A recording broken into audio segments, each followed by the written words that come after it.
Hello, good evening. Welcome to Actoroke. I'm your host and dungeon master tonight, Peter Adkison. Tonight we kick off episode 4 of the Somarrian Hunt. This is the 5th edition Dungeons & Dragons campaign set in the world of Chaldea. This is the first event in episode 4 Actoroke cycle. After tonight's session, Steve Conner, my Chaldea co-creator and co-collaborator and co-conspirator, will write a screenplay adaptation of the story that the RPG players will create tonight. And next week on Actoroke, in the second event of the cycle, I will work with actors in performing the roles in the screenplay. And then over the week after that, we will edit those together. We will add in sound effects and narration and art by Tanel Lovett, so that 2 weeks from tonight, you can join us for our viewing party of that movie and our Actor Spokey segment afterwards, where we sit around and talk about the movie. So I hope you will consider that in your upcoming plans. The screenplays for our episodes can be found on actoroke.com, along with credits and character sheets, maps and art, our Chaldeapedia of Chaldea lore, our principal storyline films, news articles from the Cardavan Informant, and much more. So all of our Actoroke events are streamed on twitch.tv/GildingLight and are available for later viewing on youtube.com/World of Chaldea or Gilding Light. Please remember to subscribe, and I recommend turning on notifications so you don't miss any of our exciting video releases. Of course, you can follow our exploits on most social media platforms by following @World of Chaldea. So please remember to like and share. All right, let's bring everybody in here, Marcus. And did they show up? Did all the players show up, or are they here? Yeah, everybody's here.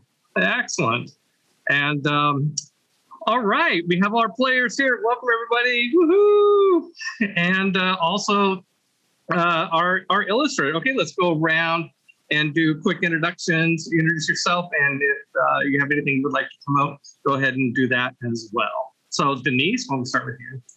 Hi, Denise here in Buffalo, New York, and I will have something to promote during the Actor Spokey that I'm doing July 1st. Okay. Awesome. Excellent. All right. Thank you. Patrick? Yes. Hello, everybody. My name is Patrick Keeffe. I am that great gentleman everywhere on the internet. You can find me primarily on TikTok and Instagram. You can also find me every Sunday here on Twitch over on the Tavern of Tales, where we play Houses of Barovia. And you can also find me on The Writer's Room, a 7th Sea podcast, wherever podcasts are found, where we play 7th Sea by Chaosy Mink.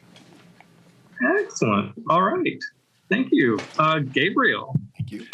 I am Gabriel Mondo Vega. You can find me online as Gabriel Mondo Vega. You can also find me as Professor Mondo as well.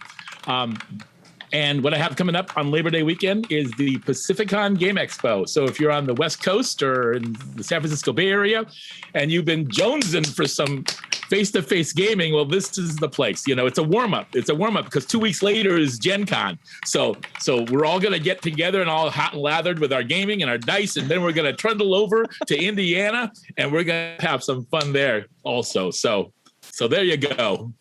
Nice. All right, Darrell. That's it. The end. And cut. Yeah. So I'm Darrell Judd. You can find me on the internet occasionally as Childrick, Buddy Petty. My shout out today, I would actually like to shout out to the company I work for, Western Digital, and we're promoting Pride 2021 this month, and I am happy to work for a company that takes that into consideration. So. Nice. Good plug. All right, XiaoWen. Excuse me. Hi, I'm XiaoWen, and you can find me on Facebook and Instagram as XiaoWen Wu. Yeah, that's pretty much it. Good. Well, welcome everybody. And we also have, you can't see her face, but you can see her art. We have Tanel Lovett. Do you want to say anything, Tanel?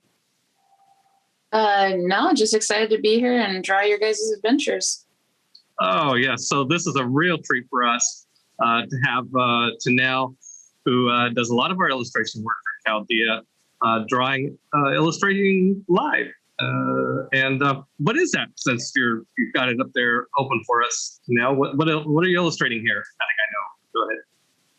So the last I heard was that you guys were forced to stop the hunt and put a pause on that and go back to the lodge. So this is the hunting lodge. Excellent. Great. Wow, that looks great. Amazing. Cool. So you guys are in there. Yeah, you guys Uh-oh. will be in there. You'll be in there shortly. I'm going to add one little thing on the way back to the lodge. So, all right. You're on Well, your way there. barbarians, are you ready to?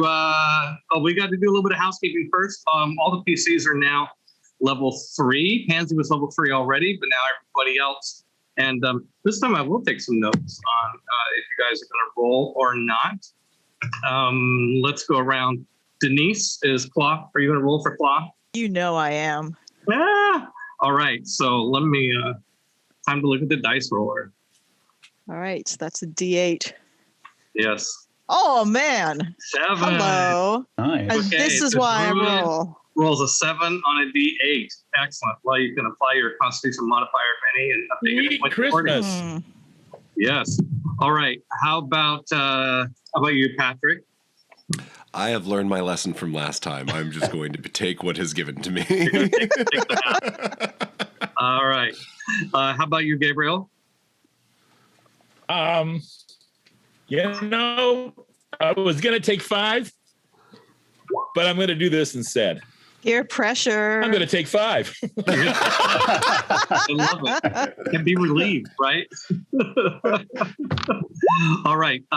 Darrell, how about for our Well, barbarian? now I've done my one roll, so I'm okay. There Right. you go. Yes, I will be rolling 1d12. You're going to roll?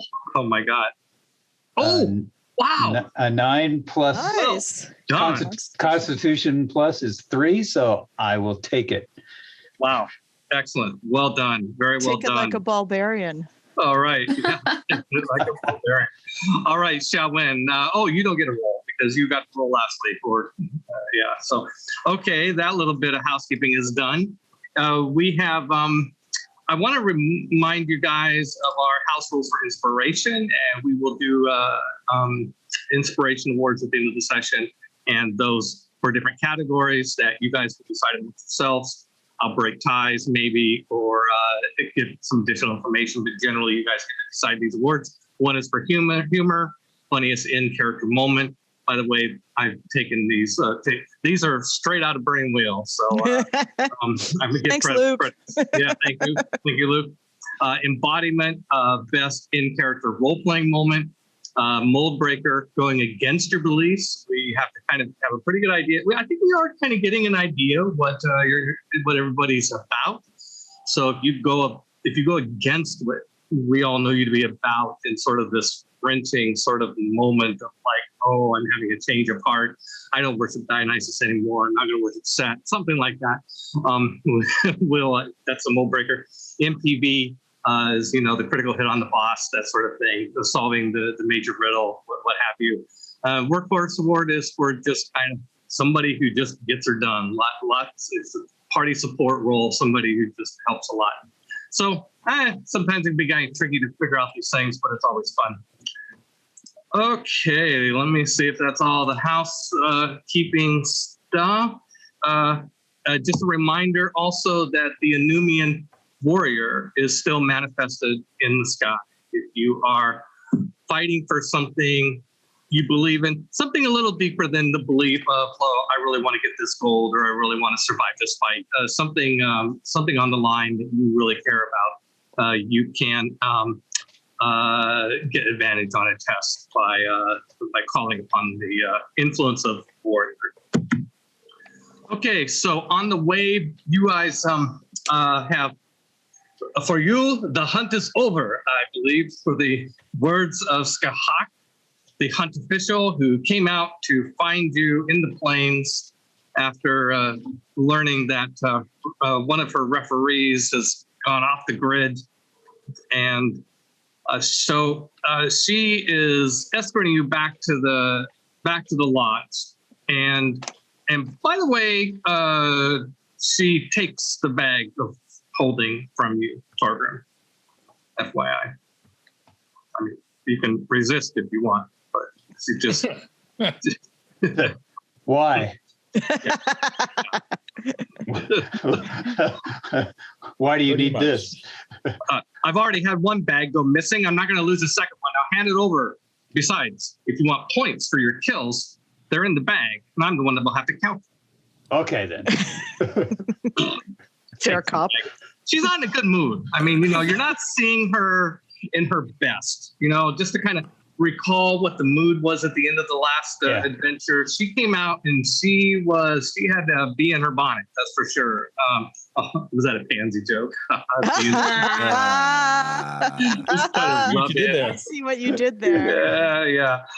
So she's hot on the collar, and she's not taking any grub. So anyway, so she takes the bag. On your way back to the lodge, and she's like going about as fast as she can get away with, letting you guys on your horses gallop to keep up. I guess it would be the speed of the pony trying to keep up. Hey, hurry, Togren, let's go. Somebody have If only we. damn it! Doesn't somebody have a haste spell to throw on that halfling? Why? That's a good question. No. I mean, on the pony, actually. It takes you a couple hours to yeah, go ahead. Sorry, Darrell. Question for her. You mentioned something about Soraka. Oh, yeah. Yeah, what happened? What about her? Well, I don't know. What's going on? I heard you say something about the Soraka and what's her name getting in a tiff. Oh, yeah, Brick Twinna. Man, Soraka came demanding rent, and I don't know if I should say much about it, but Brick Twinna got pretty pissed at Soraka, but and Hajra is saying, I think they're going to find out because everybody back at the resort is talking about it. Yeah, so, Soraka has been taken prisoner. Her men captured, and Brick. What about that? What about that big stone ship they came in? Yeah, that's that didn't help them at all. Wow. So That's interesting. yeah. Okay, you guys found that out earlier than I expected, but that's okay. I'm just going to kind of drop that on you later. But yeah, okay. So I did watch the. I'm just saying. No, I pretty much usually assume that these things kind of go over everybody's head, but good. It is fun to we did add that little information in the movie, so you get a gold star there for watching the movie and learning a little bit of extra information that way. So on the way back, you see a small little creature flying up towards the party. Hajra and Skahak don't seem to be concerned about it, and as it gets closer, you find that it is a Gekken. And by the way, I kind of tried to introduce this 2 sessions back, but it was a session that Gabriel had troubles with the internet. And so we just pretended none of that happened. I'm going to try it again because Gabriel's internet seems to be working here today. So this little creature, in case you missed the description then, is basically kind of like a gecko lizard, but it flies. And it's about that big-ish, it's a size small sort of creature, probably size tiny sort of creature, about the size of like an imp or something. And this creature flies toward you guys and seems friendly. In fact, it's kind of cute. And that means it's friendly, right? I think every horror story starts like that, but just don't feed it after midnight. Right. This is one of the geckons, right? Yes, it's a geckon. Yes. So it's not. I'm sure at least a couple of you have seen a geckon at some point in your life. Geckons are used as Chaldea's messenger service.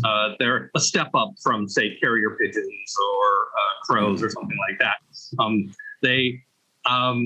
there's a lot of mystery as to how they do it, but they somehow manage to be able to fly across the Great Sea and from one continent to another continent unerringly. So yeah, it's a big mystery as to how they do that. But anyway, so this Gekon comes flying up to you, Armando. And it's kind of hovering there, and it's got a small little scroll in its claws, and it's trying to hover and kind of hoping that you're going to take it from it. Yeah, I check my pockets quickly to see if I have some small scrap of something that he might like to eat. Oh, tip the messenger. Okay. Nice. Well, do you? Do you have something small you might like to eat? And then I offer it to him. Okay. And then I put my hand out. And then I do. That's what I do. Okay. All right. Well, yeah, of course. I snack constantly. Okay. All right. So, but do you take the scroll? It seems like now I don't know what Gekons like to eat. You know? They eat anything. But I'll put it out there for him anyway, or her. Take the scroll.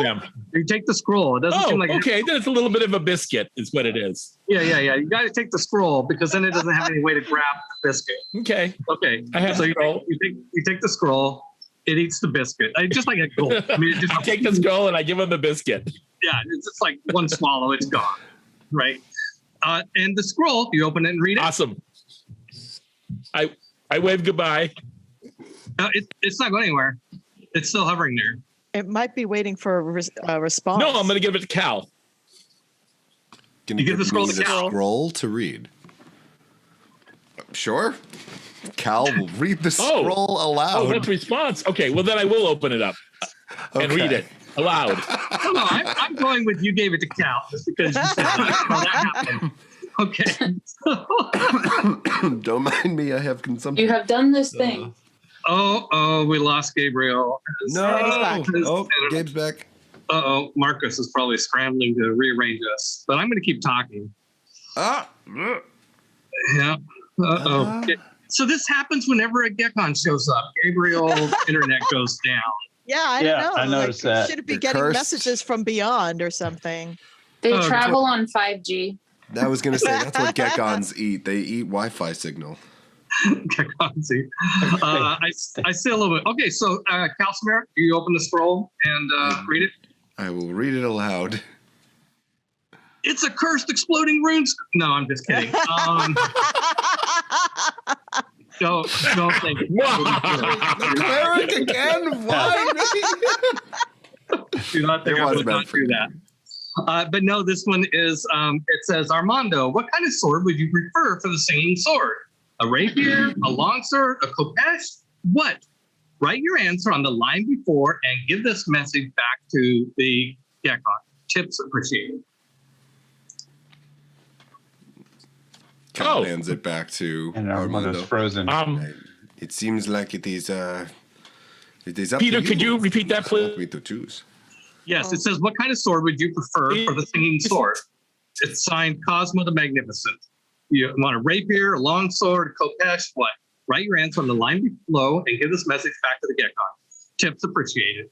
Cosmo Magnificent. Did you get that? I indicate longsword and give it to the little beastie. Okay, so it takes a scroll and stuffs it in a longsword and beastie. Longsword, and it's still there. It's still hovering. Longsword. Still got his claws out. Oh, I give him some more of the last of my biscuit. There you go. It eats the last of the biscuit, and it's still there with its claws out. He wanted more of him. I think he wants something shinier. Yeah, the biscuit was a tip for the Gekon. There might be other people that. Okay, I'll take one of these. I'll take one of these, some of these coin things that we have, and give it to him. Casino chips, right? Okay, how many? How many? Yeah. How many forks? 1, 500. How many? Oh, 10. I'll give him 10. All right, mark it off on your And see list. if he goes away or not. Yep. It takes a 10, sticks it in his pouch, and flies off. Okay. All right. There you go. That was Awesome. I'm going to move on. He has my sword. The Gekon likes doing things to Gabriel's Wi-Fi, so we're going to quickly move to the next scene. Okay, and where are my notes? Here they are. Okay, so we're going to just cut to a scene in the lodge. I hope you guys are comfortable with this. I think to keep things moving, sometimes I just like to do what I call frame forward, where we just say, okay, you're in the lodge now, as opposed to going through step by step, blah, blah, blah, blah, blah. So the next scene, you are in the lodge, and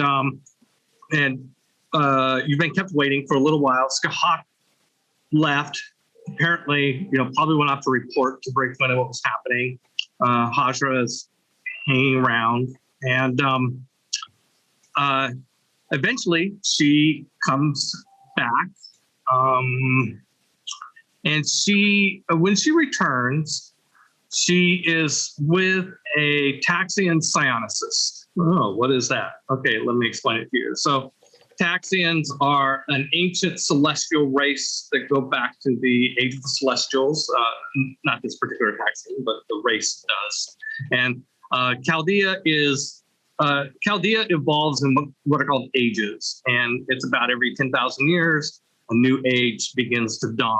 It's a transition in terms of how the universe is changing. And so at any given time, there's 3 to 4 ages active. The oldest age is on the decline, and that is the age of celestials. That is the age of spacefaring and psionicists and Cthulian horrors, Tantaluvians, which are the race that brought your ancestors, except for Torgrims, here to Chaldea. The race, the age of magic is the newer age since then. The age of magic is at its apex. It is the dominant age in Chaldea now. And then there's the age that's coming. This is the age that's that is growing in power, that is waxing, and that is the age of gods. So this Taxian is a creature from the celestial age, but the celestial age is not dead yet. And he has, he has this outfit on where from kind of the chest, kind of from the nipples down, it's kind of this weird sort of material, like in a modern person might look at it and think that it's like some synthetic material. Maybe it is. And these long gloves, but he's bare-chested, and he sports all sorts of tattoos and also Marn graphs and Marn bark. It's just covered in all these things. And then he's got this thing on his forehead that looks kind of like a face hugger from Aliens, but it doesn't cover his whole face. It just kind of covers. It kind of comes down the sides of the nose. It comes up over the eyebrows and some of the head. His head is bald, and he has tubes coming out of the back of his head. These tubes go back and hook up to some sort of canister thing he has behind him. And his eyes are just this pure crystalline blue. Now, there's something you don't see every day. Yeah, so this guy comes back with Skahak, and Skahak says, I need one of you to volunteer to be interrogated. Or I can choose. Sure. She looks at the Taxian and says, Taxix. And the Taxian, kind of just like shrugs okay. And says, okay. The rest of you can wait here. If you like, Kalsamir, you need to stay. If he, as the party leader, I'm going to need to talk to you.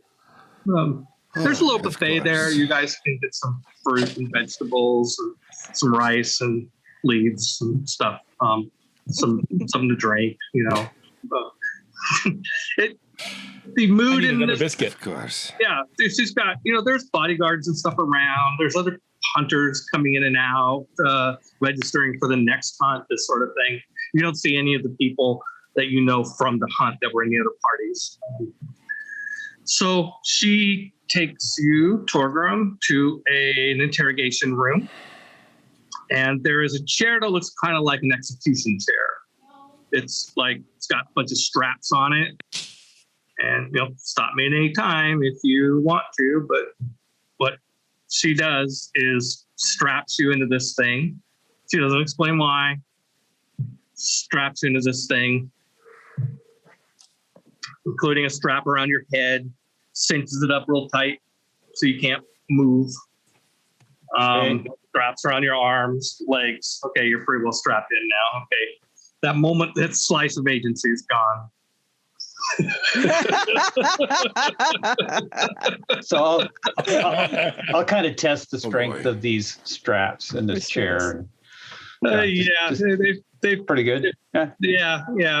They've probably had stronger creatures than you in here before. Yeah. They look pretty adjustable. Looks like the strap's long enough it could hold, and the chair's big enough it could probably hold an ogre. It's got some extensions, like those, like a good office chair, it could raise and lower and stuff like that, right? Nice. Okay. So this okay. I'm gonna close my eyes. I'm gonna start to snore. All right. Well, I'll describe what happens anyway.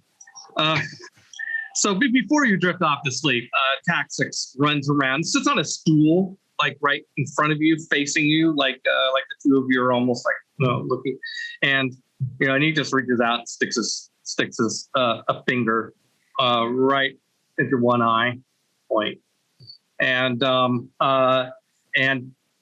these tendrils start to come out from his finger and go into your head, literally into your head. And can I try to bite his finger?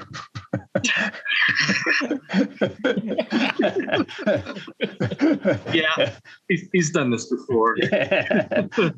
It's a little too high. Yeah, he kind of smiles. I like him feisty. Oh no.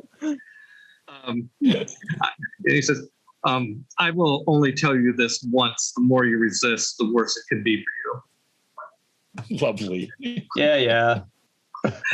Okay, so when as he goes to as he does this and these tendrils come into your brain, you become aware of something in your mind that you were not aware of before, which is a little bit of sudden awareness of how your mind is structured.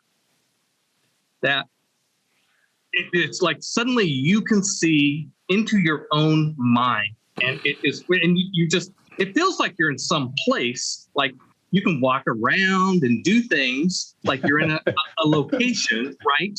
But you know intuitively that this place is inside your head. Okay. Because you're not a trained mentalist, the location is rather chaotic. Like a trained mentalist would be able to structure this location and create a citadel or an estate or a mansion or an underwater aquarium or whatever as what this place looks like. But because you're not a mentalist, it's like a haphazard sort of location of bits and pieces of what your subconscious thinks your home should be, but it is not particularly well structured. It's like those nights at the bar when you've had too much to drink and everything. Let's go with that. Yeah, it's like a bar. Okay, listen, I was about to ask you, so what do you think this might be? But that's great. It's like a Rathskeller, like an underground bar. Yeah. A dwarven style bar filled with kegs.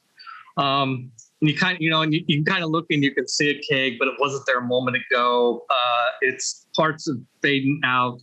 There's some of the kegs are leaking. There's ale coming out of them. Also, and Taxix walks in, and he just like fades into this room with you, and he looks the same as he did out there.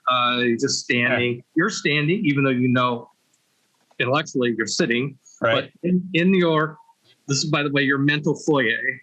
In your mental foyer, you are standing, and the two of you are not alone here. There are other Torgrams as well. Oh, sure.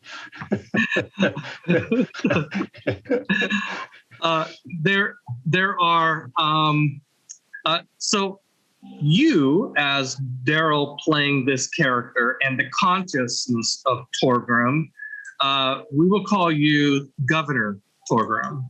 You are in charge of your mind to varying extents. Okay, so you are the governor of your mind. There are other Torgrams here that represent sub-personalities that might take over in certain situations. For example, there is a child Torgrim. Torgrim, a little boy Torgrim, little dwarven boy Torgrim. Is there a really pissed off Torgrim? There is of course there is. There's a raging mad Torgrim. There is I give you some flexibility on how you want to interpret this, but the part of us that our sexual drive, our romantic drive, our mating, the seducer, the lover, I'll let you kind of decide what you think the innermost part of you is like of that. There's also sort of a threat assessor Torgrim. It's the fight or flight instinct. It's the person that's, and you can imagine all these sub-personalities are advising you of things, like, and so then there's the angry Torgrim, of course, who's like, Adam, I'm going to kill this, swear, right? And so he does. The angry Torgrim just comes at this guy and starts attacking him with a sword, and it just with your new sword, your new double-bladed sword, and is just raging angry. Right? Does that seem reasonable? Yeah. Yeah. Am I calling this right? Yeah. The raging Torgrim is attacking him, and he is using his psionic abilities to basically deflect the abilities, and he seems to do this very easily, especially because he is a master mentalist, and these are just kind of your random sub-personalities acting, throwing tantrums, acting out. Right. The child Torgrim, I imagine, is afraid, is hiding. Yeah. All right. I'm the governor. Everyone just shut up. Sit down. Okay, they do. Let's get this over with. Yes, they do. He looks around, he's kind of jeeringly at your place. And so he goes over to one part of the Rathkeller. There's a door there. Well, you didn't even know you had this place, but now that you realize you kind of did know you had this place, you didn't realize there was a door there. So he goes over to this door and opens this door, and true dwarven fashion, there's this underground stone corridor leading into the darkness, and these flickering glowworm lanterns. Glowworms light that are up in the top of the corridor, calling upon a personal fond memory between Darrell and I being in a cave of glowworms many years ago, the same week that he met XiaoWen. Oh yeah, okay. We'll spare you the backstory, but it's delightful. It's adorable. And as he starts to walk, do you follow him? Sure. Yeah. Where are we going? Yeah, might as well see what he's up to, right? Yeah. What's so there? He goes into this corridor, and as you go into the corridor, you realize that it's only a corridor on three sides, that there's something else happening on the right side of the corridor. I don't know if that's the right side from you guys, but anyway, whatever. So this stone corridor lit by these glowworms, very dwarven feel to it, like a mine shaft that's been nicely hewn out. Floor, wall, ceiling, right? Yeah. On this side, it's like Venetian blinds, those long blinds that hang floor to ceiling, and that each one kind of overlaps. So June, right? This, and they go down for as far as your eye can see. These Venetian blinds, and he goes right to the beginning, and he pulls open the first Venetian, the first gap in the Venetian blinds, and you're curious. I'm sure you're just going right up there to see what he's seeing, and it's like looking at a mirror. When you open the vines, you see the corridor that you're in, and you see yourself and the Taxian, and they are they're looking back at you and mimicking your movements exactly. And then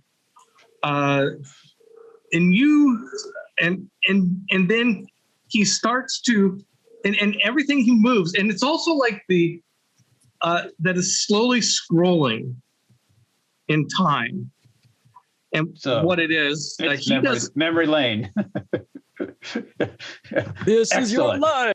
Yes, this is your memory lane. There, I'm pointing at you. Very good. Very good. It's your memory lane, and so what you're seeing is the memory that's being created right now in this moment. Right.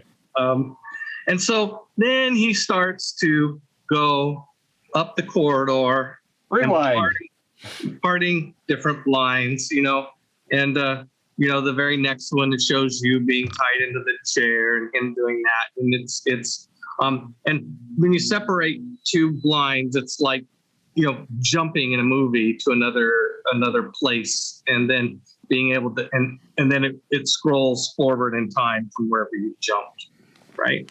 Got it. And so he starts searching through your memories until he comes to the part where you guys met Sally. And he pulls across the blinds and basically watches that entire encounter as you saw it or perceived it, maybe with extra senses that you're not able to consciously tap into. The picture is a bit bigger than your conscious mind remembers and much more precise than what you remember. Our memories are all faulty. Right. We forget stuff. Yeah. All of us are over 50 really understand. Here. Here, your local Taxian today. Recall fond memories. Oh, by the way, yes, let us gaze upon the wonderful, delightful artwork here that Tanel is working on. It's just downright terrifying. That's creepy. Yeah, this is the tendrils coming out at you. I'm hoping that reads already. Oh yeah. That's good. Yep. So yeah. So get what you want. So he watches that entire encounter, and he backs up a couple of times, especially the whole part with Rashidi. I mean, you guys know what happened. I'm not going to repeat it here, but with Rashidi's kidnapping and taking the bag and the whole 9 yards, and then he told you, yeah. You can wonder what else we can find, and he starts strolling back through your life, memory lane. Good luck with that. I think I'm going to put you on the spot here. Why don't you describe for us a scene that was pivotal for you back in the clan, in whatever way, but some You can pass on this if you. I can do this. Yeah. All right. All let's right. do it. So Yeah. we'll go back to before I left the clan. In fact, we'll go back to basically when I left the clan. Good. Okay. So I'm in the council with my parents, my family, the elders, all that. And I'm asking questions about things that happen outside the clan, out there in the world, right? Like, how come dwarves aren't having children anymore? Have you gone out to look? Has anybody gone out to look? I want to go out and find these things out. And basically the clan is like, no, we don't want you to leave. Tradition says you got to stay here and, honor your parents and all the clan crap, clan before everything else.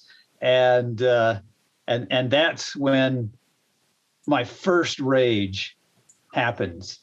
Basically, it's just like, imagine, a teenager who weighs 250 pounds having a tantrum and throwing things, pushing people, and then just yelling, I'm kicking you out of my life, basically. Right. And Torgrim says, stay here in your hold in your clan and look inside for all your lives, fine, but I'm leaving and I'm going to see the world, and out I go. Bravo. Excellent. Well done. Nicely done. So he observes this scene and on his way back, he gets he turns around and starts to come back to present day, and he passes a certain point and just kind of like gets a look of something odd. He kind of smells, and he looks between two blinds, and then he closes them real quick before you have a chance to look at it, before you have a chance to see it, because it kind of happened kind of fast. You're following him. He does this thing. Whoops, other side, and then keeps walking out.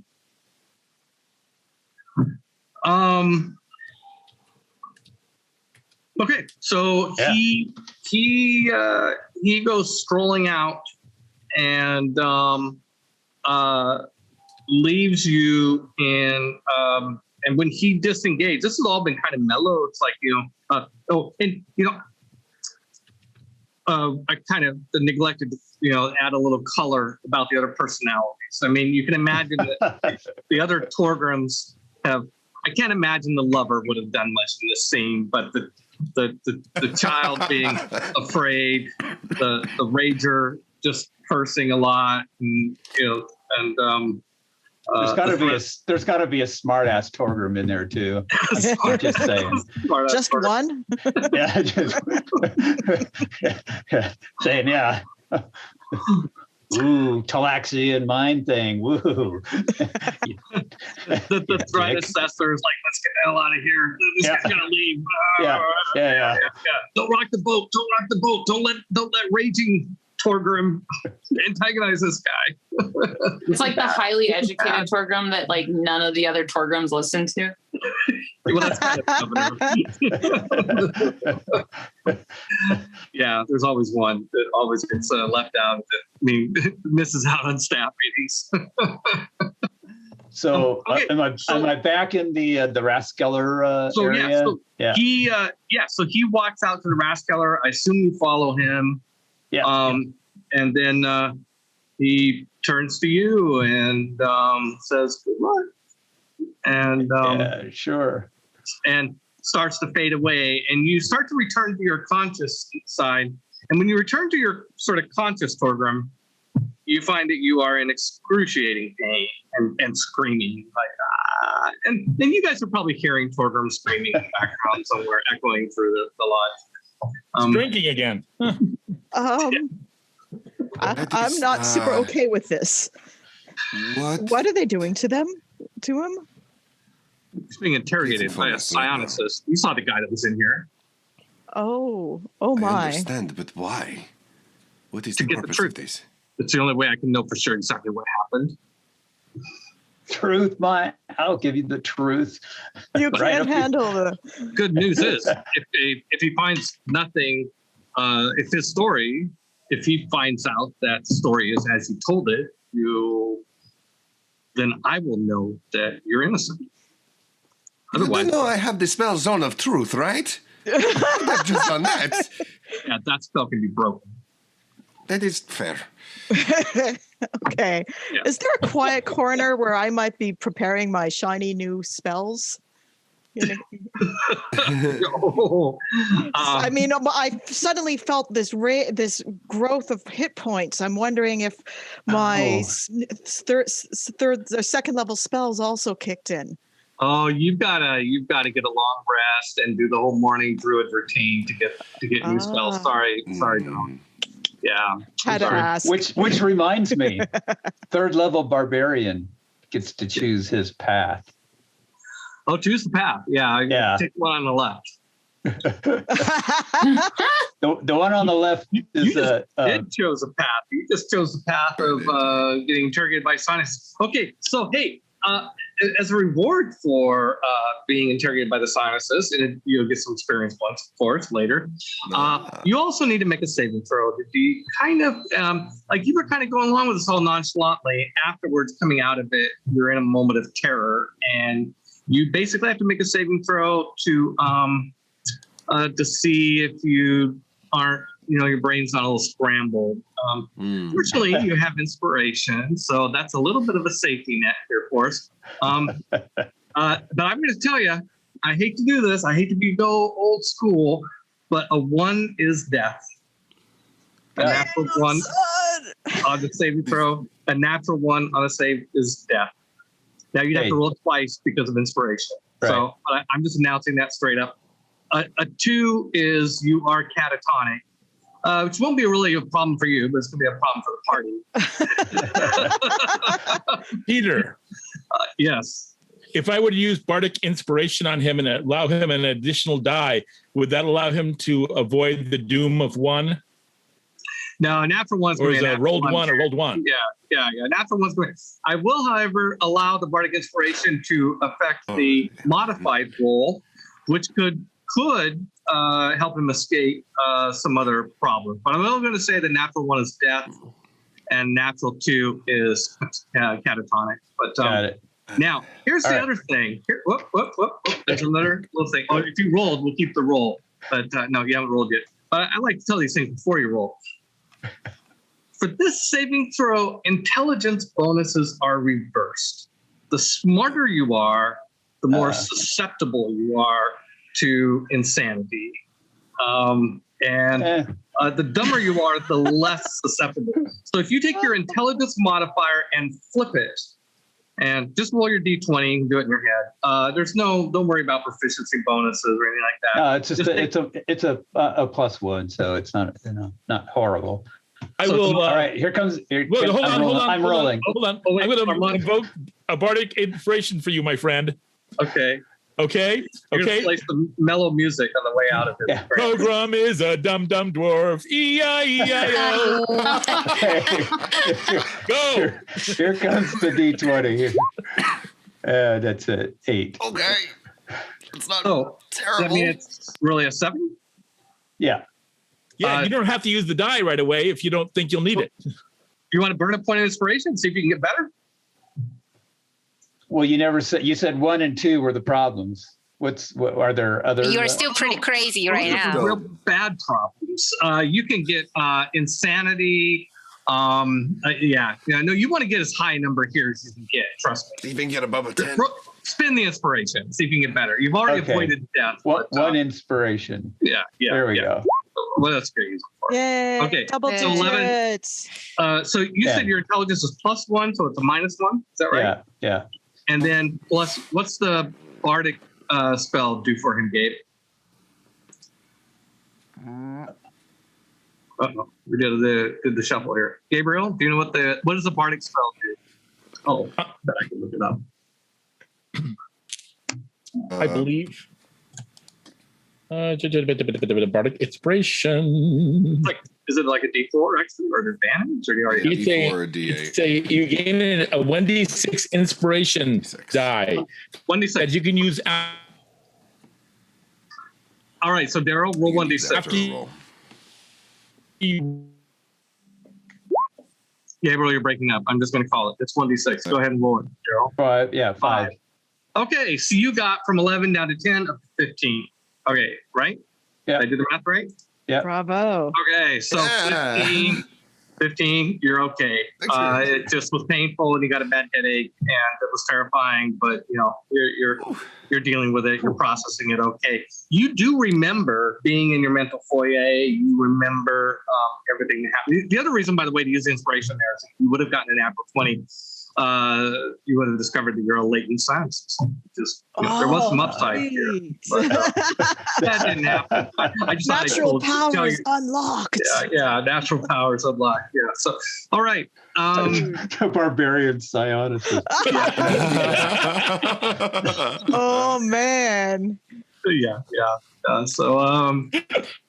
Okay, I'm doing some. Okay, score.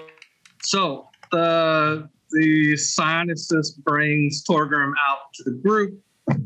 Torgrim is crying in pain a little bit, but probably saying he did fine. Taxis. So Taxis goes and talks to Skahak a little bit, and they come back, and Claw's looking at Cal, going, "Are you next?" I desperately hope not. No. I don't need to hear. Oh, yeah. No. They just need to interrogate one of you. Oh, good. Yeah. Okay. We might need to ask you some questions later. Torgrim, just to make sure it's still you, how do you feel about your clan? Good, it's still him.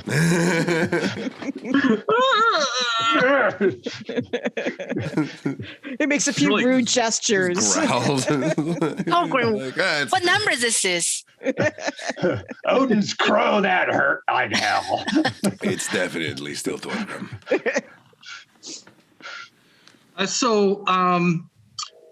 Kalsamir, Skahak says you have the right to witness the counting of the trophies. If you care to join me, you may do so.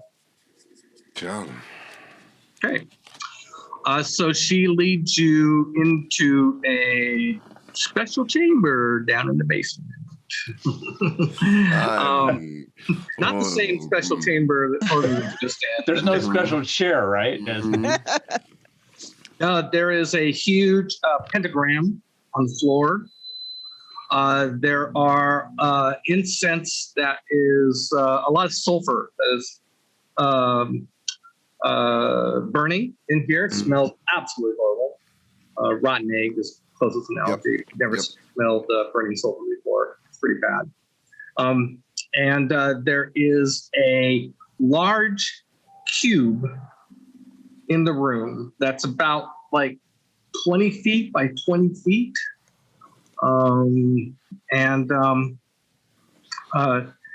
Takes the she takes the bag and she throws the bag into the cube, and she starts she'll say a word, and one of the things in the bag will come out.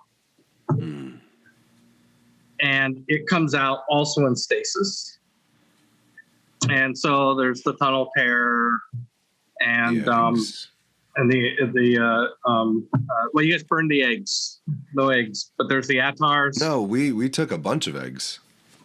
We specifically took a bunch of eggs. Yes. Okay. Yes. We burned the people that were in the. You had to burn the web. So if you recall, actually the web's really difficult to hack through, and you spent some time hacking on the webs to get Yep. and to get some eggs, absolutely, and to also get and to rip into one of the cocoons and find the body of an orc. And then at that point, you guys decided that you didn't want to, spend 3 days here or whatever, hacking it all out, and you bring the rest. Right. Okay. But yeah, I have written down at least a group of eggs. Right. Yep. I'm with you. We can go down my memory lane. If only we had a psionicist handy, we could.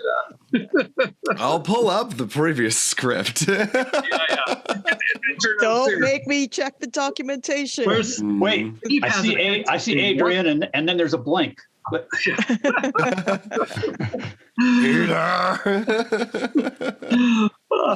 so so you got some eggs, and that looks nice to know. That looks great. The dead attars as well. Yeah, looks good. God, that's terrifying. Okay, so you got some eggs. You got the dead tunnel tear because when it came back the second time, Porter killed it, so it's dead. That's fair. There is the Pierre de Clement. There is all the duelists, his 4 duelists. Yep. Atars. There are 8 Atars, including his Statius. 2 of the Atars are alive. So you get double points for those 2 Atars. All right. Fantastic. Yeah. And she keeps all their valuables. So you get the points for these. You didn't really earn them fairly, but Rashidi made the call. Whatever, I don't give a shit. But it's your game. Raise an eyebrow, like, do they count or do they not count? It's your game. As long as they count, I am not particularly in mind. Yeah. So there was at least 3 or 4 items that might have been pretty nice, but you'll just feel upset if I tell you what they were. Fair enough. Yes, Yeah, no. so- I would rather not know. That would be I've been appreciated. too generous. Once in a while, I have to kind of curb my generosity instincts. Yeah, I'm not feeling it right now, but okay. Feeling the love. Okay. All right. Okay. Let's get this game. Okay. So she's making like there's like when she brings these things out, she sets them on like there's this this scale, like like a scale has like a bowl. The old-fashioned scales have a bowl that you could like pour wheat into or something like that. She gets when these creatures come out, this scale forms underneath the creature, and it kind of hovers and onto something, and there's like a numerical readout on this thing. It's all psionic. And it's from that age. I throw in a little bit of techno-tech stuff. I was going to say, like, Cal turns to the fellow who was just backsassing him, and he goes, "This seems wildly anachronistic, but I can't tell how." Yeah. So this scale gives her the numbers of what these trophies are worth in the scale of the tournament. And so she adds them up, and afterwards escorts you back. She's, I don't know if she feels bad about not giving you any of the loot, but she says, "Okay, you can keep the eggs. You want the spider eggs? I'll let you keep the eggs." Does anybody want to raise spiders for pets? They're tunnel terrors. What you gonna do with them? Can they be tamed? We can sell them. Maybe they could be tamed. Yeah. Sell them. Somebody will buy them. Our own little. Yeah. Hand you this bag. I will take the bag of eggs. Yeah. How big is the eggs? Especially if it comes with a bag of holding. No, it doesn't come in. It's like a bunny sack. It's just full of these spider eggs, and spider eggs are about that, like size of baseballs, maybe, right? And it's just full of these eggs, and they're kind of gushy, They're kind of like, they're not We'll sell them. Even that word is. Sell them. Yeah. Maybe to not anybody here. They're Clicking sound. shysters. Okay, maybe no taming the eggs. That would. No, you got to. We are squeamish. We are squeamish bunch of adventurers. Like take the brandy. Just like take them to brandy. She might want to buy them.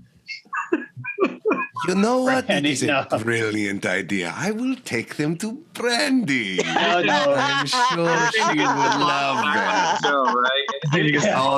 Cal's like just gets this like evil aura around him. He's like, all right, you got the gunny sack full of eggs. So she takes you back out, and just out, and she walks out of the lodge. And you see that there's a door opens, and outside the lodge, there's a one of these scaffolding type towers. Like you could just build a tower out of scaffolding that goes up like 25 feet or so. It's an independent structure, kind of shaped like it's a tower. And there's a ladder. She climbs up this ladder, and she looks down at you guys. I'm going to announce your score. Do you want to come up with me? You can. Sure. And she rings a gong that's mounted up here. It goes really loud. It echoes through Graver's Dig. And a lot of people around just like stop what they're doing and start gathering around the tower. Bard, can you give us a drum roll?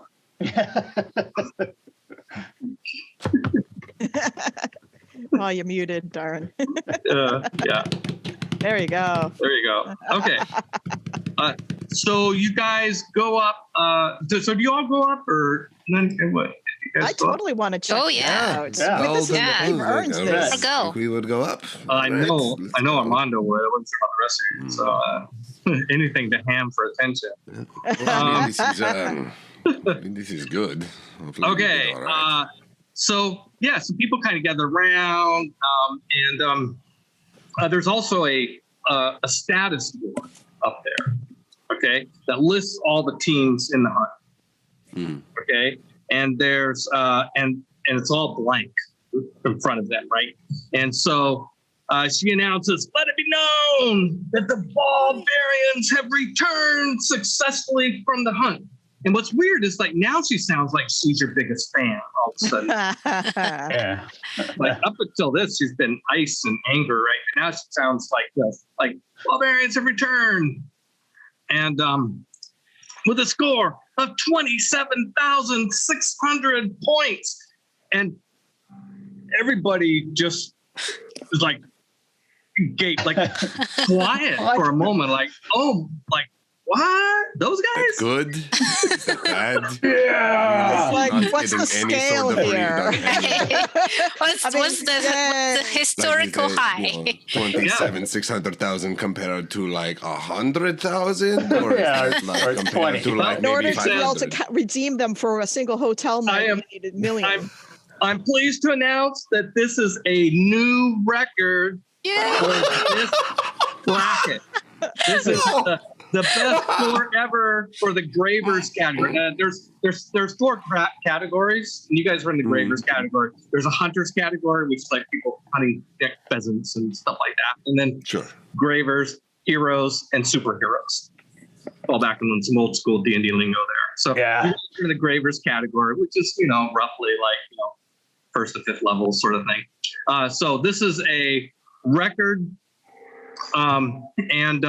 So her assistant, the Vanna White type, goes up there, right?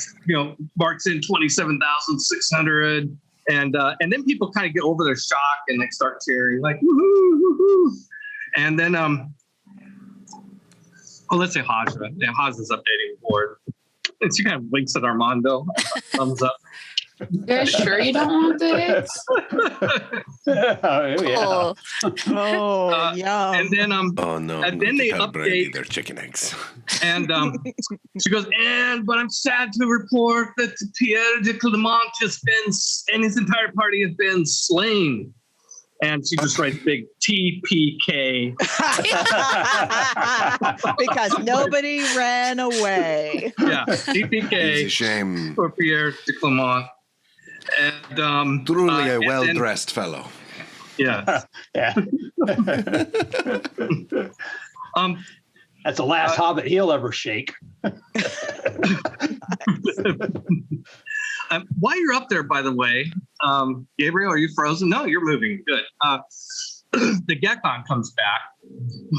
Oops. Oh no. Wi-Fi's gonna be gone. Oh. Oh yeah. Can you take the note? You're unmuted. You're muted. You're muted. Unmute yourself. The Gekon points to the mute button. There you go. Handy Gekon. I hand him a little piece of biscuit after taking the note. See? And wait. 1, 2, 3, 4, 5. Okay. Yeah. What does the note say? You're up on the stage reading the note. Everybody kind of laughs. Skahak is like, you're stealing her.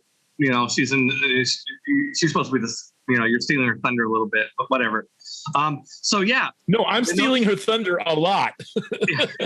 So the note says, I hear you are back early from the hunt. Come see me. I will stay open late. Cosmo the Magnificent. Oh, It nice. appears I have an engagement elsewhere, my friends. oh, Okay. Well, Skahak, you can climb down if you want. Skahak continues on the announcement.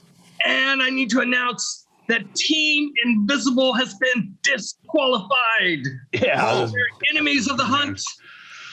And there is now a 20,000 tort bounty on Sagacious the Wizard. Let's go. Ooh. Also, 500 tort bounty on his companion Sally. And then Death Knights, Flying Circus, and Badgers are still on the hunt. So I'll make the announcement. That's Team And So then if somebody gets Sagacious, that's like the golden snitch. We got to go get him. That could mess with our score. So let's. Oh, there you go. Okay, so what I want to do now, that finishes sort of the scripted scenes. For the rest of this session tonight, we're going to do something a little bit more ad-libby, if you will. For the first time, I think, in 4 episodes, I'm going to give you some freedom to make some decisions about what you want to do it down. Nice. Shackles have been broken. Yes. What are we gonna do? I want to break But don't get used to it, because next episode is going to be right back on the rails, buddy. Improv. But there's got to be at least one moment in this crazy season. So basically the way it's going to work is I want to ask you each, what do you want to do in town tonight? Like, is there something you want to get done? And you can give me 2 or 3 things. I can't promise that we'll get through them because we're not going to play, I've learned I not know to what Run this Claw 4 wants to hours get or else- done. Hold on. I've learned how to run this for 4 hours because then the script's too long and I can't get it recorded. So my idea is to run through a vignette for at least every player character is in a vignette, maybe 2. And I'm gonna find out what your goal is, what you'd like to get done while you're in town.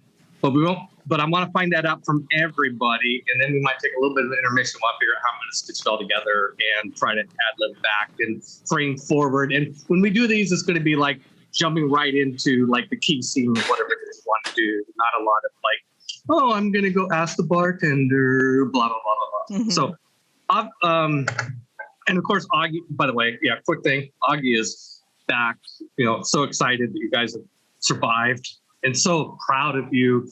And so, the other, you came back early, so he's a little off guard, but he's like, he's on it. So he's recruiting the other guides and they're all standing by. So you can, if there's something that you've just thought of on your own of like, hey, I want to go do this thing in Graver's Dig because I want to investigate this thing, or I want to go meet this person, or I want to buy a sword, or whatever the hell it is, you can do that. You also, if if you like to roll dice, if you were a fan of like random monster encounters back in AD&D, I am. So I have 4 random nightlife encounter charts that you could choose to roll on. Okay. Yes. And so, Love it. Wow. so big agency warning here. If you roll a 1, something very You're bad dead. can happen. That's right. Like roll Maybe a not 1, you're dead. dead. Roll a 20, you're psionic. I'm not gonna kill anybody here. Okay. If Tonight. you roll a 1, you pretty much Yeah, the passed out somewhere. Taxian psionic invasion, that had to be a roll of 1 and you die. I just Roll a couldn't 20, you avoid get that. so drunk that you unlock your psionic power. Yeah, something like that. Okay, so the 4 encounter charts are arena fighting, gambling, drinking, or visiting the local brothel. Now, this is a PG show. I will say, I quickly will add that we will not get into many details about what happens in the brothel.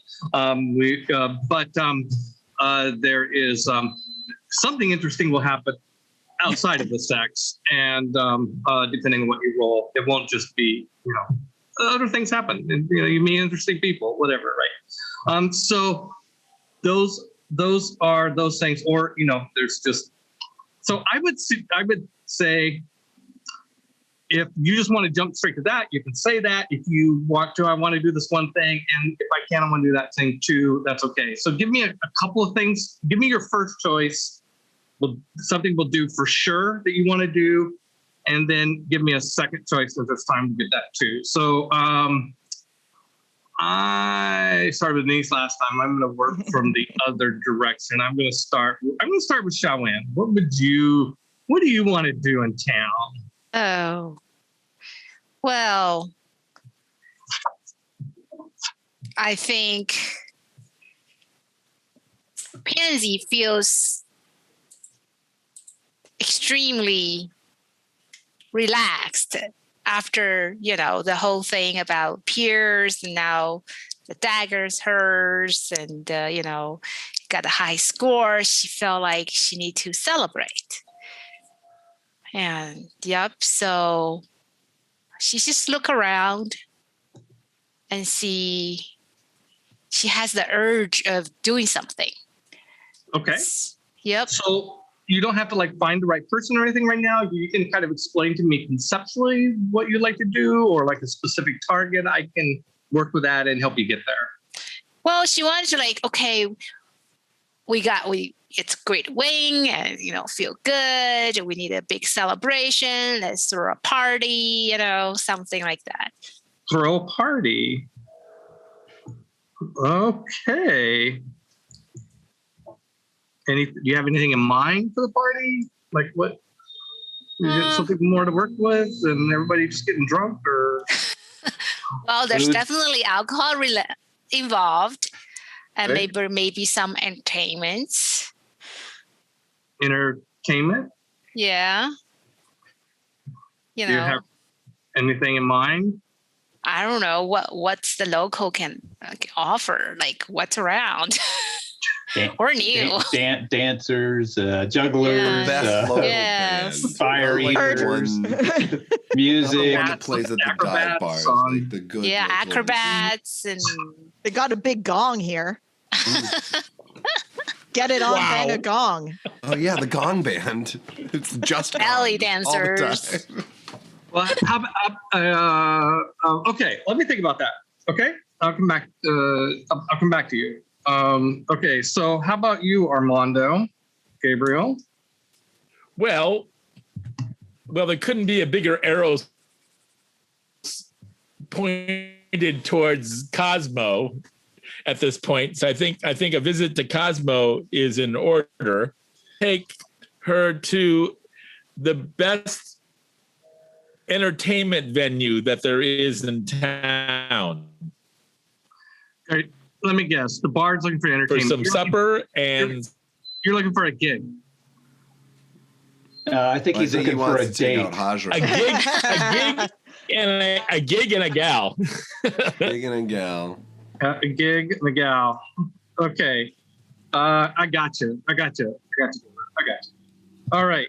Florgrim. Two things, if I can. one, I know Armando is going to go see Cosmo. I would like to tag along and find out the abilities or what this sword is all about. Okay. And of course, I would like to find out what happened with my cousin.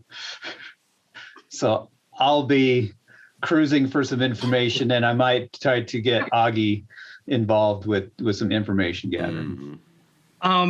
Yeah. So what typical place to pick up information is at the bar. So I'll give you a little hint as to how the encounters work, just for fun. What the arena does is give you XPs, let you fight so you get XPs, right? What drinking does is you go out and you make friends in bars. We roll to see if you make a friend, and that's how you learn things. So I'm gonna put that down as a drinking. You're a dwarf anyway, so not to stereotype, but I'm gonna put you down for the drinking. Wait, a barbarian's going to go to the bar? No. No, What? don't say. What? What? Is not a library around here somewhere? We talked about this. Right. Yeah, a priest of Dionysus. Yeah, whatever. We've talked about you going without me. Look, you told me the next time we go to the bar, you bring me along. I'm feeling like I need some blessings, so you can come along with me. Oh, I'll meet up with you later, I'm sure. All right. Well, Patrick. Yeah. So, what's Cal thinking about doing? I think. I mean, this is potentially something that we can hand wave. I think first order of business, I'll tip Augie another 5 chips just for being so wonderful to us, and give him a nice high five. And then I definitely want to sell those eggs to Brandy, because that needs revenge. Revenge needs to come about. I'm 100% going to tell her that they're chicken eggs. And then special chicken eggs. I probably want to catch up with Claw and continue that conversation. Definitely like over drinks or something, or maybe before drinks and then drinks afterwards. Got it. Oh, I think we're all curious about that. Let's see. Claw, do you have ideas? Is you're avoiding Cal? No, I believe the current itinerary is get it on, bang a gong, and then go drinking. I mean, I do have access to a priest of Dionysus, so I've got to go drinking. Yes. Get it on. Blessings all around. Are you talking about an intimate moment with Cal? Okay, got it. How about roll on the drinking table. I think this is now that I have some ideas, I'm going to design an adventure in 10 minutes or less. Pansy's throwing the party, so we know where all the drinking's going to start. Yeah, I think the party is going to be a central theme here. Okay, we're going to take a little intermission. Marcus, is that all right? Marcus, are you with me?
Well, that was easy. I mean, this adventure practically writes itself. You guys gave me a lot of good stuff to work on here. Okay.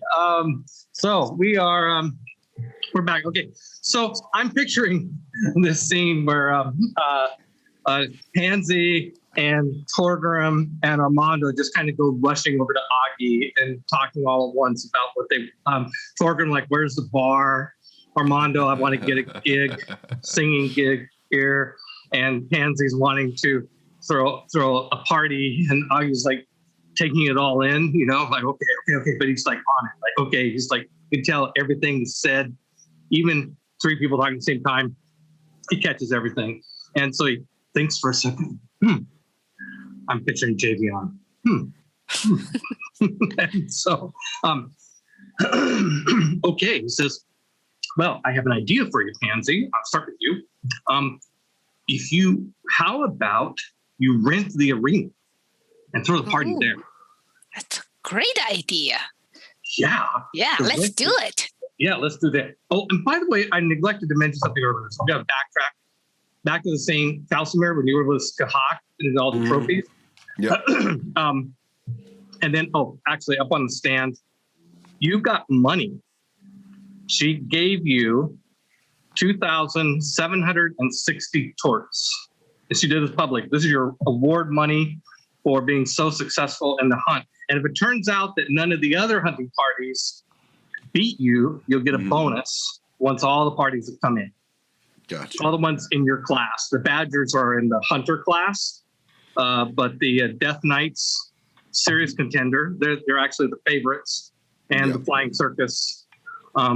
So anyway, so you guys got another 2,760 torts. Well, Calcimer has 2,760 torts. Right.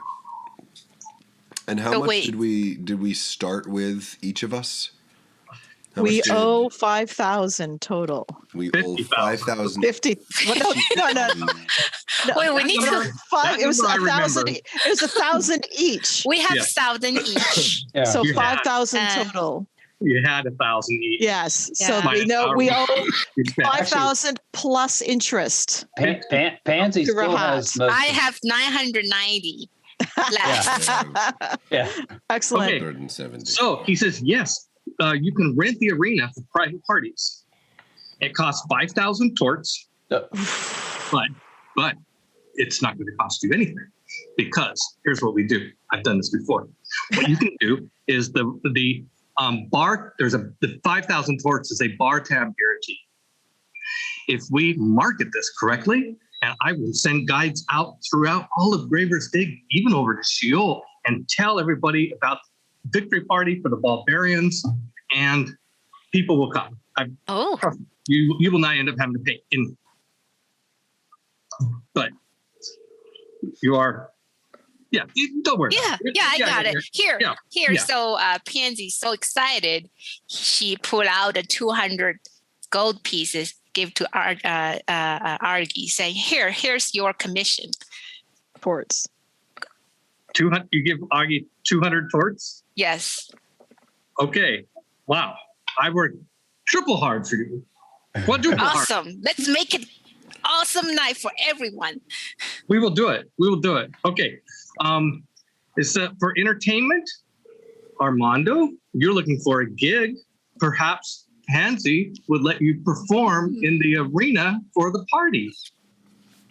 Pansy, the merely magnificent Armando, bard to kings and king of bards, would be more than happy to perform for you. That will be wonderful. And Armando, your performance won us all that awesome trophies of, what was the thing? Yeah, the ATARs. Yeah. ATARs. Yes, you will be honored for everybody to watch you perform in arena. Great. Yeah. Thank you. So you mentioned about entertainment. Now, Augie looks at you, Pansy. I have to confess that I did notice that you were enviously eyeing the bees flying circus. Well, the five members of the flying circus that are on the hunt, of course, are not available, but there are more acrobats and bees that are part of that organization. And they love to be hired to perform acrobatic shows. You could hire them to perform an acrobatic show for your party. Yeah. Oh, wow. That would be awesome. Bring them Do you on. like this idea? Okay. I think that's a great idea. Okay, excellent. So he, let's see here. I need to look up something really quick. No, I'm not going to take time. One of the other guides. There's, got 4 guides, right? So he tells one of the other guides. We'll find out who it was in the movie. Tune in 2 weeks from now. Give me a break. So he assigns one of the other guides to say, okay, you're going to need to go talk to Tofu. He's the head of the flying circus, and the other guide will take you to talk to him. He's also halfling?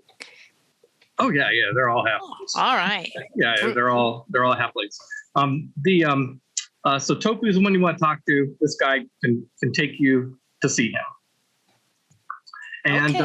And we'll see the party. This will probably take about 2 hours to organize. So maybe everybody could plan on being. Mhm. I'm thinking, as players, regardless of what your goals were, you could all go to the party for a while and then maybe peel off and do something else. So right, there will be a bar, of course, at the arena.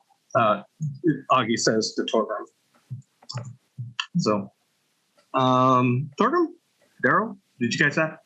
Yeah. Okay. You were being very pristinely still, and I was worried that maybe you locked up there. This is so unusual. Come on, Togren. Let's have some fun. She'll be all right. Let's go party. Right. Take your mind off of that flaying that you went under. But I will talk to Armando briefly to say, when you go see the Cosmos, the Magnificent, I'd like to get some information about this sword. So we'll just make sure that. Right. Okay. So so he said you guys have a couple hours. Hans is going to have to go talk to Tofu. They're going to need some time to warm up. I will go and organize this with the arena and send out callers to tell everybody in the city that at 7 o'clock or whatever is going to be a big party in the arena to celebrate the Bulgarians. Come meet these heroes who set up, who've broken all previous hunting records. Trust me, everybody's going to want to come and see you guys. So, okay, so let us. So the 2-hour break will give enough time for Cal to visit Brandy. It will give time for. Is that enough time for an intimate? Cal. Depends how fast I'm a shopper. Wow. And Cal, we want real money for the eggs. No healing potions. No healing potions. Trust No me, magic the cows. we have, and it will pay well. Okay, so let's do the Cosmo scene. So Torgrim and Amanda goes off to see Cosmo the Magnificent. The way the tower works, only one person going at a time. So you guys can arrive, and one of you goes in. Who wants to go first? Pilgrim? I was going to say, Armando, he's already met him. So Armando, you go first, and then then you can. I'll introduce you exactly. on the way out. Exactly. Okay, I do the thing to with the door. Yeah. Okay. Yeah. We'll just frame forward to your conversation with Cosmo. So, yes. So you go to see Cosmo. Get to the door, and Armando, it's so good to see you. Cosmo, it's great to see you too. I'm so glad you survived. It's always a question. Somebody goes on the hunt, they might not come back. I hear Pierre de Clement did not make it. I witnessed his fall. It was terrible. Spectacular. Spectacularly horrific. Do you tell him the story? We don't need to role play it out, but do you tell him the story? I tell him the story in a cleaned up way. Okay, I'll just leave that for Steve's imagination. Excellent. Okay, so about the singing sword. Yes, if you, how nice, you want a long sword, I caught that. I have a couple of options. I can get you a singing sword as a masterwork sword. That would cost 1,000 torts, or it could be a +1. You know, they don't use terms like +1, +2 within, but you know, we use these terms so that we communicate effectively and not try and figure out how to really describe these weapons. So you can get a +1 singing sword for 5,000 torts, or a +2 singing sword for 12,000 torts. Goodness. I think the +1 and +2 are out of my budget. Do you have playmate plans? Payment. Yes, I do. I can play for you at various events of yours. I can play in front of your shop. Don't think I have much use for that. I thought you meant payment plans. I am willing to sell you up to +2 sword singing for a down payment of let's say 5,000 torts. Is that what you're suggesting? What can you pay? I can pay about 500 torts. Hmm. But remember, I led this party through this great adventure, and we got through the entire. So clearly, I'm not going to die anytime soon, right? And the reputation that I've gained for having provided you this sword is hardly. I'll tell you what. What do you? 500 torts as a deposit, and I will sell you the sword. You owe me another 11,500. It looks like we will be friends for a long time, my friend. I'm sure you're good. 500 torts. Okay, so he pulls out of his case the correct sword. You know, see the other two options are there. Pulls out the nicest one and lays it on the table, and he says, "Go ahead, pick it up." I pick it up. Okay. He snaps his fingers, and the sword appears in his hand. See, it's a no risk loan. If you don't pay me back, you are salesman and repo man. This is wonderful. Yes. You are very innovative. So let's say 1,000 torts a month, and plus if you pay it an extra 100 torts per month that it takes to pay it off. So you have to pay me at least 1,000 torts a month. If you pay it off in a month, you only need to pay me 11,600 torts. Can we make the 20th of the month the due date? Because most of my bills come in earlier in the month, and this way it would spread it out. Oh, the 20th. He takes a note. Yes, the 20th of the month. Yes. Thank you. Thank you. Are you sure? Today's the 19th. No, the first one will be due in a month and a day. And it's a short month this month, too. So yeah, actually, we're taking some liberties here. Chaldea calendar is all about the weeks and the seasons, are in the phases of moon and so on. Anyway, yeah. So he does, and then he explains how the singing sword can work. Aside from being a +2 sword, yes, you can. He shows you how to sing a song into the sword. Yes. A spell song, a bardic spell song. You can sing it into the sword and release it as a bonus action anytime in the future. And does it count as metagame for a second? Does it count as a additional spell slot for me? No, it counts in the day that you put it in the sword, but not the day you use it. And it lasts until I use it. Yes. Thank you. Nice. Okay. Right? Makes sense? So at some point, maybe at the end of the day, you got a couple spell slots, you got a spell slot left, you use a spell slot, put in one of your best spells. Next day, you get all your spell slots back, and you have that extra spell in your sword that you can release as a bonus action. And then you can refill it. You only hold one spell, and of course, it sings in your voice. Of course. I mean, why not? Of course. Cosmo, you have done a most magnificent thing here for me. That's why they call me Cosmo the Magnificent, for exactly that reason. I'm performing in this big gig as a celebration for our victorious victory. I will make sure to mention you to all the people who will be coming to see us. Oh, that's a fantastic idea. That is great. Yes. You might also mention there's a weaponsmith of note from the Kingdom of Hesse named Lord Dent. He helped me. He helped me organize this.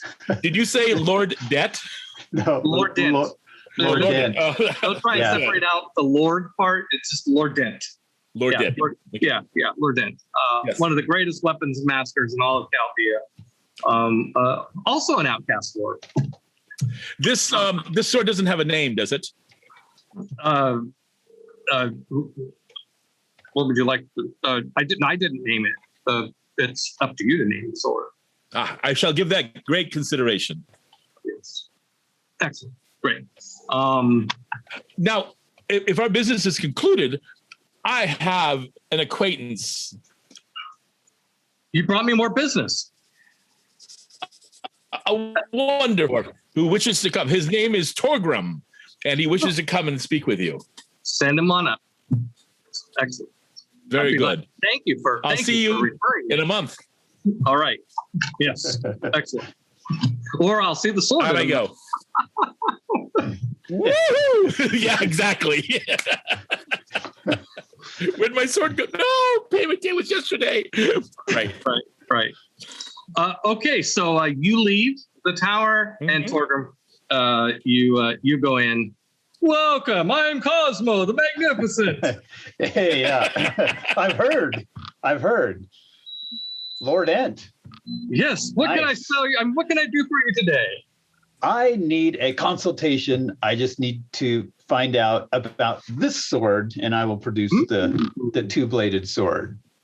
Oh, yes. Or, whatever, a reasonable. He puts on some gloves, like a latex glove, not really, like sanitary gloves, so you can kind of handle it without leaving any footprints or markings on the sword, or activating perhaps any unusual abilities. Yeah.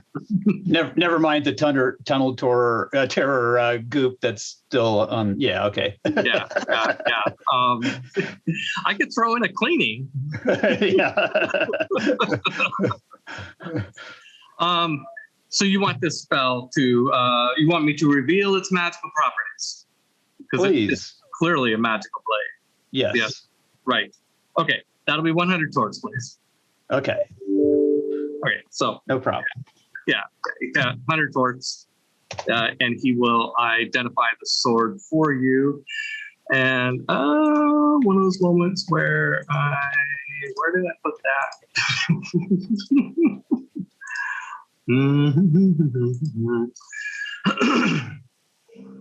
Oh, do.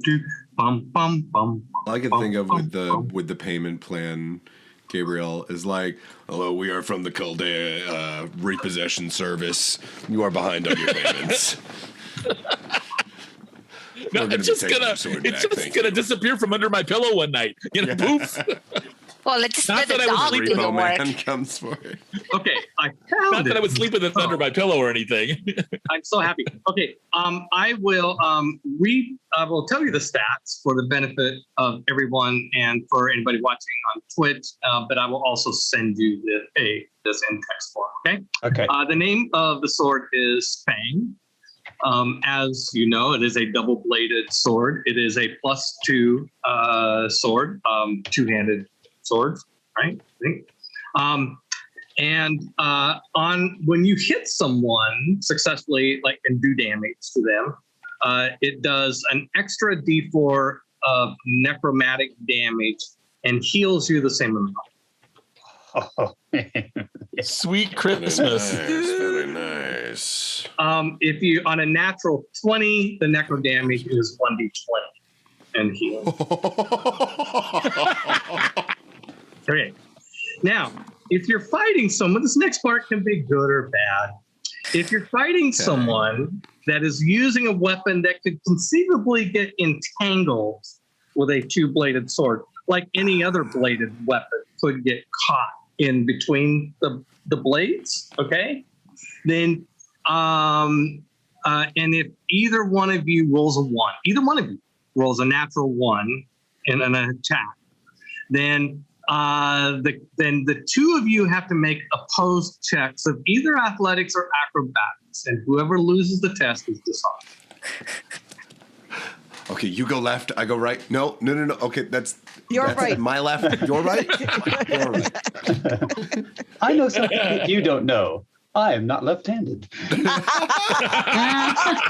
Bravo. That's great. Nice. Okay, I just posted that in the Zoom chat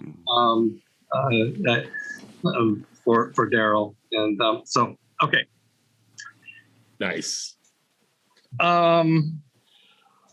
Did you want to? I know you had some questions about things happening. Did you want to ask him anything? Did I remember you said something about that? Yeah. About what? You were looking for information. Yes. So there was a confrontation between the dwarven princess and the person who runs this area. Yep. So, he says, without invoking her name. Yes. I don't know exactly, but there was some sort of disagreement, a property dispute. right. Because I guess the clan that this princess is from claims ownership of the land here, Right. and was quite insistent with Gwenna that she pay back taxes, back rent Rent. on the land, and I guess the word is that this argument got heated. I mean, you know how dwarves can be. No. What? Yeah. Well, you know what? In my experience, I've learned that sometimes us humans think a dwarf is being really aggressive, and they're really just kind of talking the way dwarves do. And so Brigtwinna got really threw them all in the brig. Threw them all captured them all. Disarmed them. Yeah. Do you know where the brig is? I mean, well, I'm not sure where exactly. Usually, they are underneath the arena. okay. Because usually Brigtwinna's plan with anybody she captures is to throw them in the arena and let them, if she's generous, lets them fight for their freedom. If she's not generous, just lets them fight opponent after opponent until they're dead or defeated. Depends on whether it's with bopper weapons or real weapons. And the scuttlebutt is that Brigtwinna plans on ransoming the princess back to her clan for probably a lot of money, because, well, you would know clans tend to have a lot of money. They got a lot of money, but apparently she had a huge amount of wealth on her. yeah.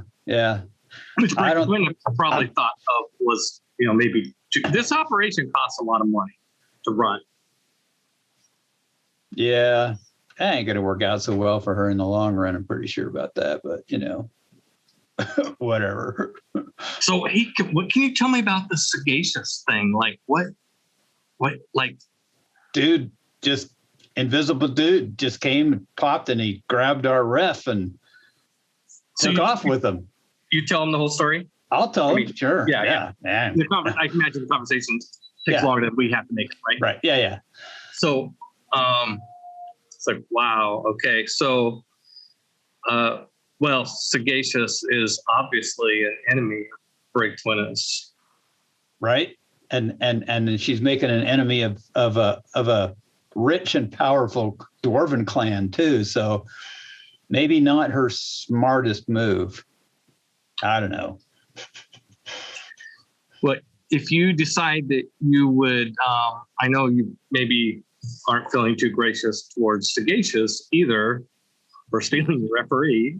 But enemy of, if you're, I'm sensing that you aren't too happy about the development with Soraka. Is that her name?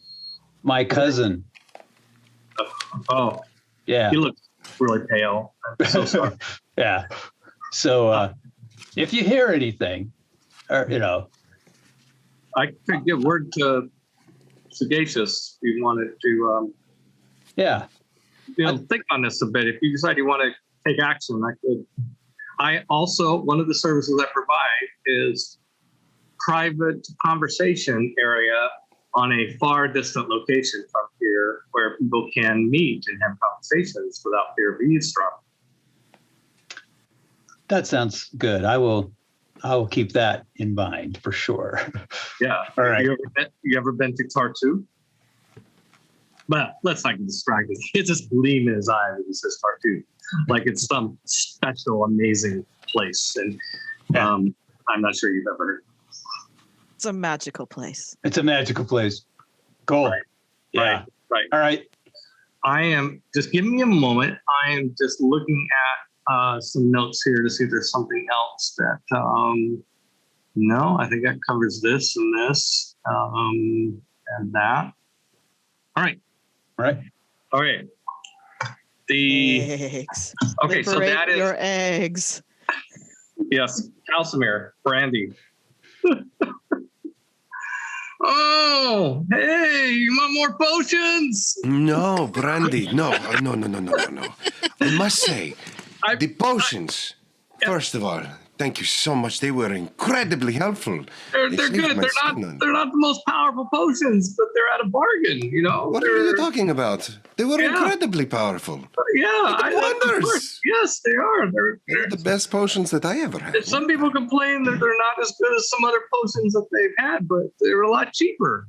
No complaints here. In fact, What am I doing with Stefano's voice? Am I doing? I imagine is Claw with The me? gnome thing. Yes. Claw, you want? Okay, Oh, yeah. It's a gnome thing. Yeah. Claw, how are you? Pleased to meet you. Yeah, Cal has excellent. got like a ever-present grin that has not left his face. No, Brandy, the potions were so wonderful. I'm all out. I don't have any more. I'm sorry. No, I sold darling, out. you misunderstand me. Yeah. You Okay. misunderstand me. I am actually here to bring an offering to you, something that I am hoping that we could do a little bit of a trade for. Oh, you have something to maybe trade with me? Yes, very, very much so. In fact, something curious. that I think would be very beneficial to you, something perhaps we could do business with. You see, we have come across in our travels one of the monsters that we fought, one of the big, large beasts was this huge, mutated chicken beast. And there were many, many eggs left behind. Chicken and I beast? was wondering, yes, a giant chicken beast, and the You mean eggs. like a were chicken? Like a lycanthrope chicken? It was larger than that. Claw, how large would you say this chicken beast was? Well, taller than you. Taller than me, certainly. Maybe mean, you like were the tallest. 3 or 4 individuals tall. Maybe three or 4 Calcimirs. Yeah. Yes. Yeah. That's a big one chicken. big chicken. Yes. Wow. Oh my God. I've never seen a chicken like that. Woo. And It's a hell of a chicken. it laid these eggs, and we have found that they have wonderful healing properties, something that you might be able to mark up quite a bit, especially for the folks coming through this area. Eggs with healing properties? Mm-hmm. We cracked one open for breakfast the next day, and we felt immediately perfectly refreshed. Oh, you eat the eggs. Well, what else do you do with eggs? Oh, I don't know. I don't know. You don't have to sit and hatch them. You need to eat them. It seems like a dumb question. Did you cook them? Did you fry them? Or did you eat them raw? Personally, I prefer sunny side up. Sunny side up. Yes. Oh, okay. Well, do you have any more of these eggs? Oh, in fact, we have about how many eggs do you say? Like Like maybe like 20 eggs. let's 20 say. eggs. I mean, We I'm have- imagining a gunny sack full, and the eggs Oh, about yeah. the size of a softball. And they're Perfect. so fresh, they're still gushy. Yes. Didn't you buy 20 potions? 100 Mhm. potions? 15. Was it? Yeah. 15. By the Oh, way, okay. Close enough too. but by the way, nice looking art under development here by Chanel. Yes. That Love looks that. fantastic. Wow. Place for a party. Pansy's Yeah, probably the same height as their child guide. They're getting ready to plan this party over here. Yeah, I can That's so see. Augie's cool. like, what do you think? Should we do it here? Yes, great. Oh, wow. Okay, one egg fed the whole party. Yes. Absolutely. They are Delicious. very big. Everybody was Nutritious. fully restored. Absolutely. I was hoping that maybe I would be able to sell them to you so that you could turn a profit. Oh, I don't have much money. How about this? Why don't the amount that I paid you for the potions, why don't I give you these wonderful eggs and we call it a fair trade? But you already paid me the money. Right. And now I am suggesting that I will sell these eggs to you for exactly the same. And Well, they are worth. There are more eggs than you gave me potions, and they are worth far more. It sounds too good to be true. I don't know. Brandy, you have been so good to me and so honest to me. Why would I lie to you now? Oh, also, I will He's say good. that wine. He's good. That wine was absolutely fantastic, and I am a priest of Dionysus. I know my wine. Don't tell anybody. Ah, Well, the church of Set has closed down. You hear about that? I Yeah, think they- we're pretty. Yes. Oh, absolutely. Yeah, I think they we're came in- probably fine. They killed all the priests of Set. This happened a couple months ago. Oh yeah. What? Oh, can I see? Let me see one of the eggs. I need to examine. Mhm. Examine the egg. Of course. Pull out an egg. Give me one. Try to avoid touching it. You're like,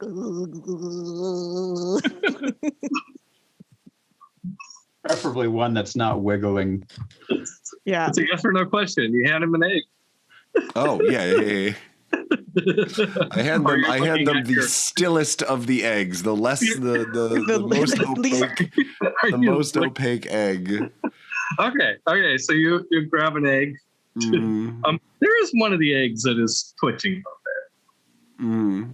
Like when you're rifling around, like your hand goes by one of the eggs that kind of makes a little- Doing my absolute best to keep my composure.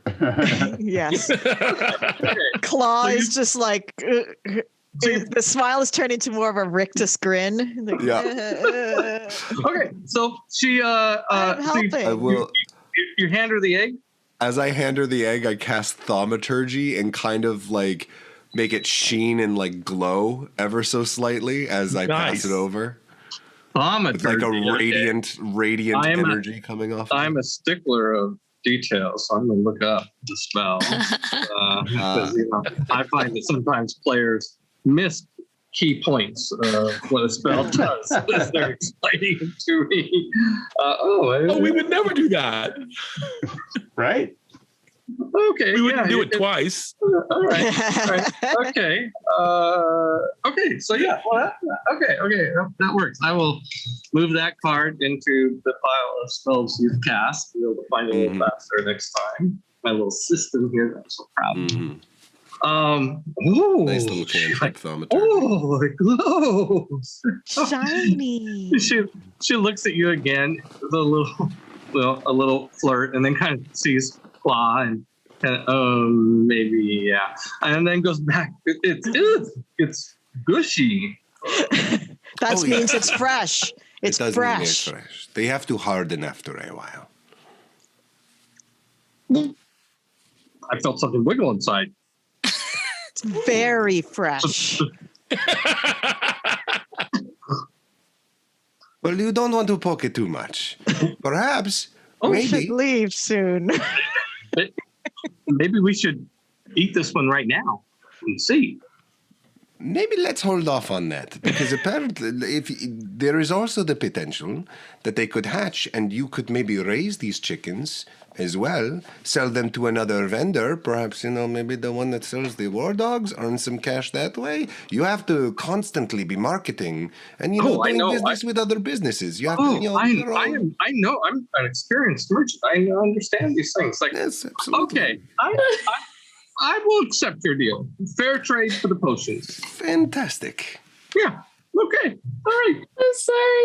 You said sell the chicken eggs to the war dog guy? Attack chickens. Yes. They'll be attacked tunnel terrors. Let's be real. When these things get loose, this whole place is going to burn down to the ground. Could it happen to finer people? I'll have to get really. I'm going to draw her thinking of an attack chicken. Iconic. I All love right. it. That's so good. Yeah. Cutscene? Go. Yeah. So how much? Right. Yeah, we're gonna, as soon as she hands over the torts that I paid for the She pays you thing, I'm just gonna thank you so much, Benedict. I hope you have it. Oh, you're so beautiful. I love you. Bye. Okay,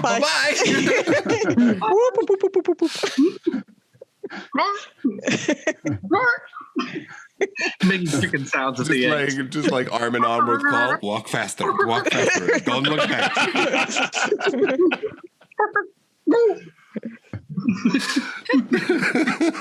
last thing you remember is her jumping and going woo like something. I wonder if he does like a face hugger kind of thing. Or Yeah, exactly. All right. Oh I'm checking off the things we did. Okay, we got the Armando and Cosmo. We got the Torgrim and Cosmo. And you guys want to? Are you guys gonna go to the party before you do your intimate moment, or just like, you've got, we've got time to burn. We've got time to spare.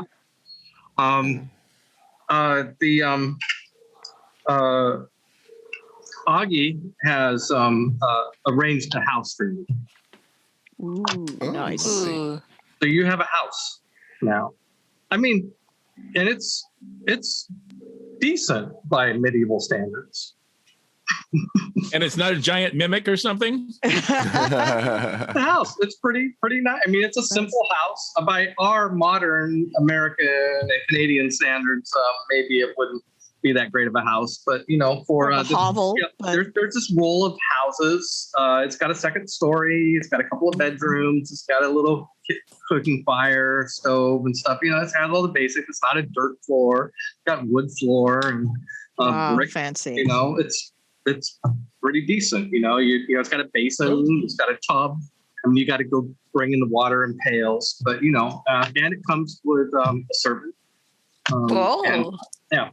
So I'm just kind of setting up. I'm not sure where you're thinking of going, but the house sounds fine. I mean, but on the way there, Claude will say,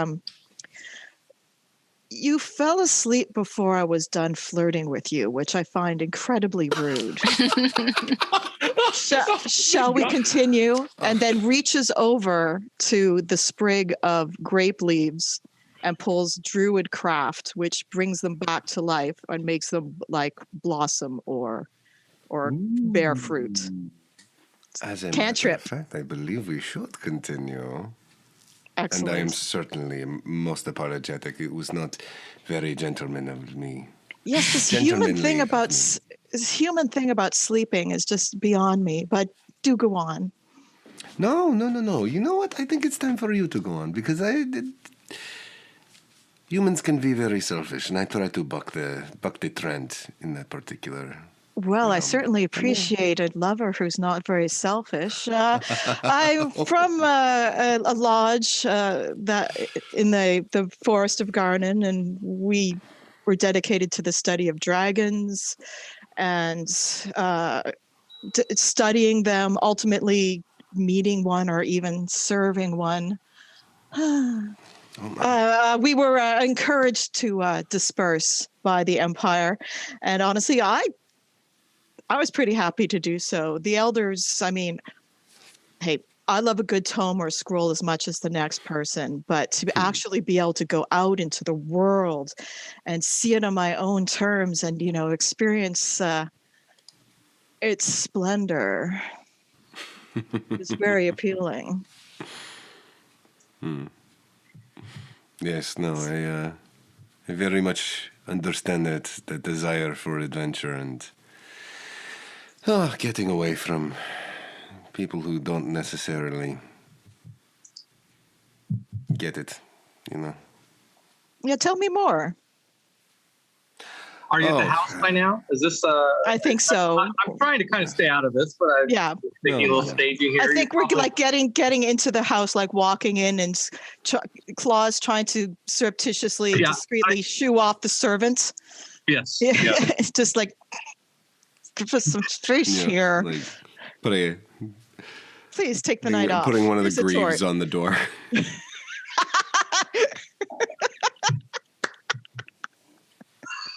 Well, I'm not going to interrupt you guys carry on. We'll do another minute.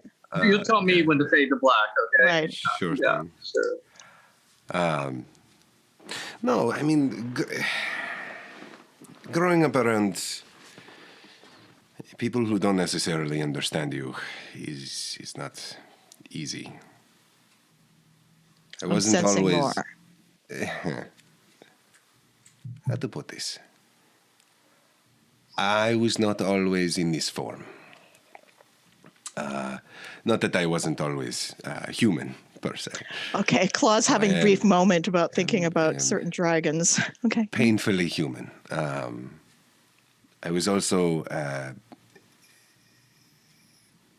painfully not the gender that I wished to be. Oh. Yes. It was difficult growing up, and my parents, well, they weren't much of parents.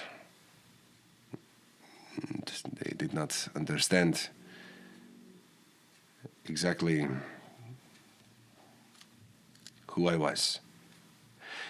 And so, at a fairly young age, I decided to turn and run and seek my own fortunes out in the world. And this is where I came across my mentor that I had mentioned before, Scheherazade.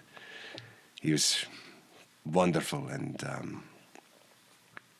he was a wizard of transmutation, of some renown, actually. And we came into an agreement, and I would work for him. And eventually he noticed that I wasn't comfortable being myself. And he offered to sort of take me under his wing. And together we crafted this spell that would permanently change my form. And it worked. And it was wonderful. And with the help of him and, at that point, Dionysus, we were able to personally craft my new form. And then the next day, Scheherazade was gone. Well, your form is certainly divine. I hope so. It was made by divinity himself. So, are you just bragging, or are you truly packing a bespoke blessing of Dionysus down there? Well, Claw, I do suppose there is one way for you to know the truth. I show you mine if you show me yours. Praise Dionysus. Suddenly I find myself feeling a bit thirsty, fade to black. It's back and all over again. And yes. Okay. Wow. Bravo. Nicely done. Okay, so to be clear, the two of you get it on in the house? Yes. And then on the way to the party, I will bang the gong. Yeah. That was literal. I just had sex. There we go. Drinking afterwards. Should I know what bang the gong means? Well, there's a gong in the square, right? That they were. So I literally want to bang the gong. Literally, I wasn't. Yeah, I was. You thought, what kind of euphemism is this? At once. Yeah. Okay. Well, fabulous. Thank you for bringing that to our story. That's delightful. So, all right. I'm going to check that scene off the list. Gratefully done. There was a collective sigh of relief all around. I thought it was tender and touching. That's what I thought. Yeah. Absolutely fabulous. Yeah. It was amazing. All right. Pansy. I am going to take a moment and just, I know where I stored the information. So now that I know where it's at, I'm going to find it real quick. And yes, there it is.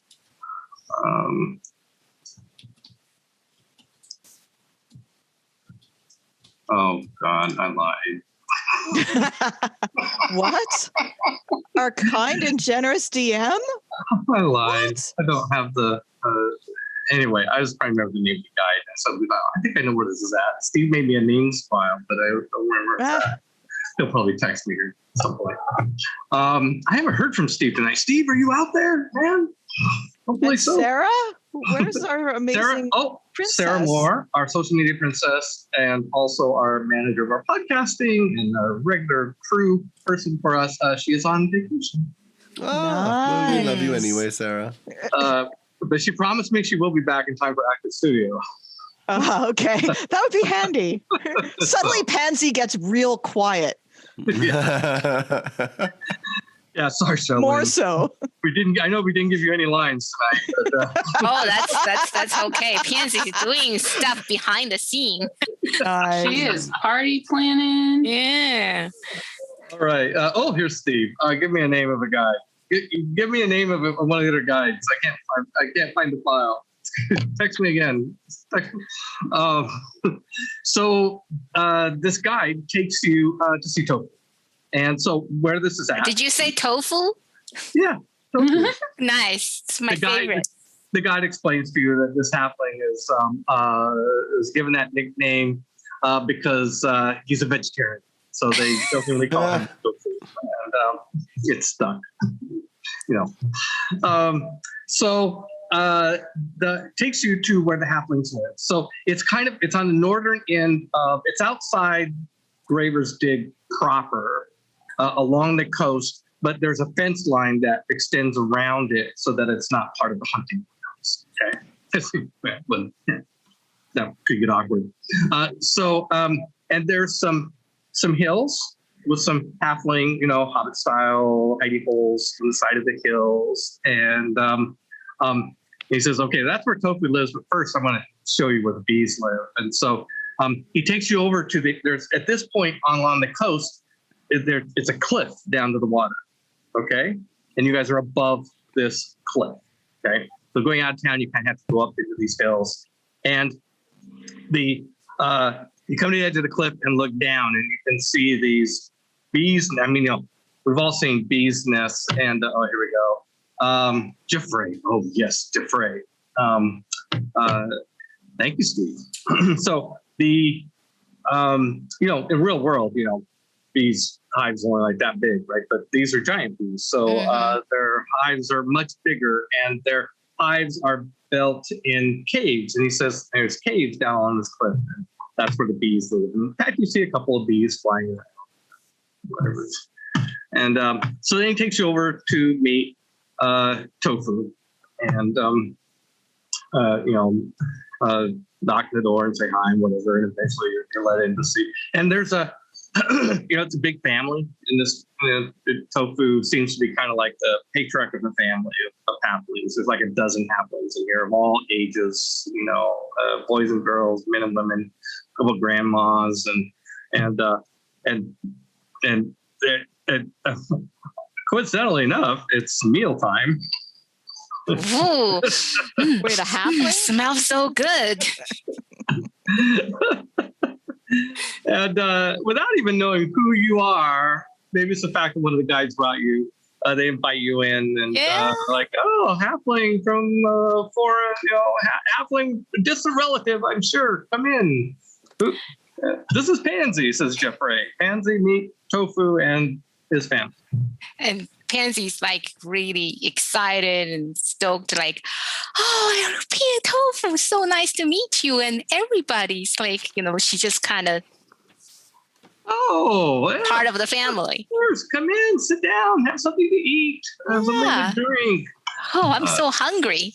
Yeah. Smells so good. Or of course you are. Yeah, you haven't had, this is like honest, good halfling meal. My God, how long has it been since you've had like a full-on halfling meal? It's probably been like never.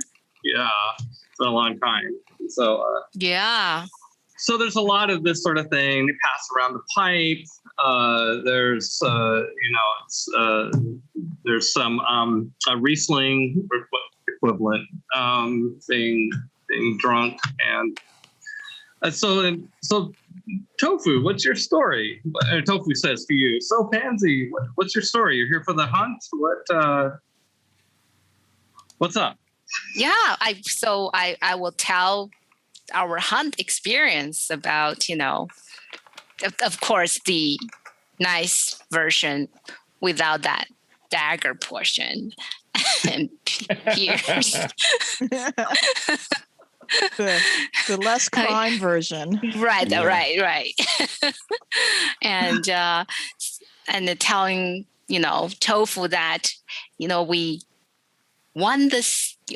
Wow, we got this big score, and it, break the record. So I just want to have, a celebration, and inviting everybody going to the arena, have a big party tonight. So you are one of the barbarians. Yeah.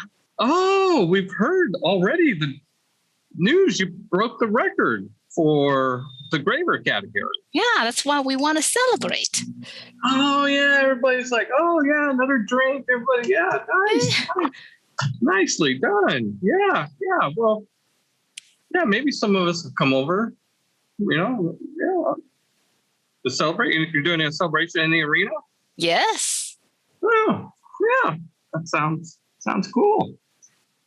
Will be great to have you guys do some performance over there, if you're up for it. Oh, now I see what you're up to. Oh, you want to hire the flying circus to be the entertainment at your party.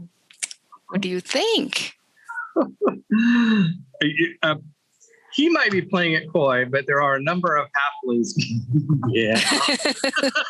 Immediately perk up. So Pansy's already like looking those halflings like, yeah, ready? Yeah.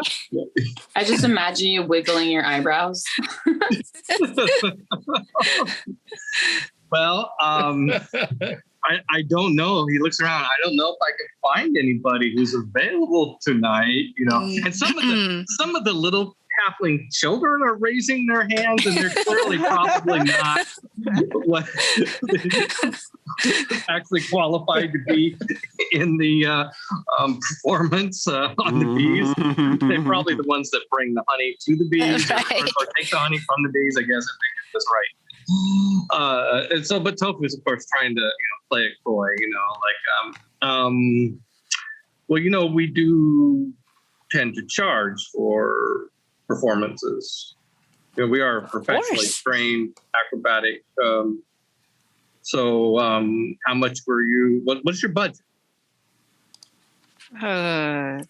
So when you said gave Cal the money, does everybody has the money, or like what's the deal? Waiting for this to come up. Yeah, I was just doing the math actually. So if we want to hand wave that, Cal split. Cal will split up the money. Cal's about cheating people, not the. Split up the party.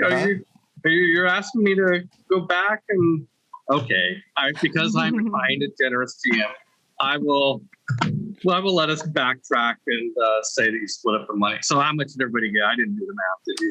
552 torts each. Okay, 552 torts each. So you guys are tracking your own money, right? All right, Write it down. So come back to me later and say how much money do I have? I have no freaking idea. How's about cheating people who have cheated, like shysting the shysters? Maybe not his party members who are also responsible for keeping him alive. That's very generous for you, Cal. Don't necessarily How much was that want to again? screw them over. Is that 552 torts each. Oh Okay. my. All right. 1, 2, 3, 4, 5. Yeah. Split 5 ways.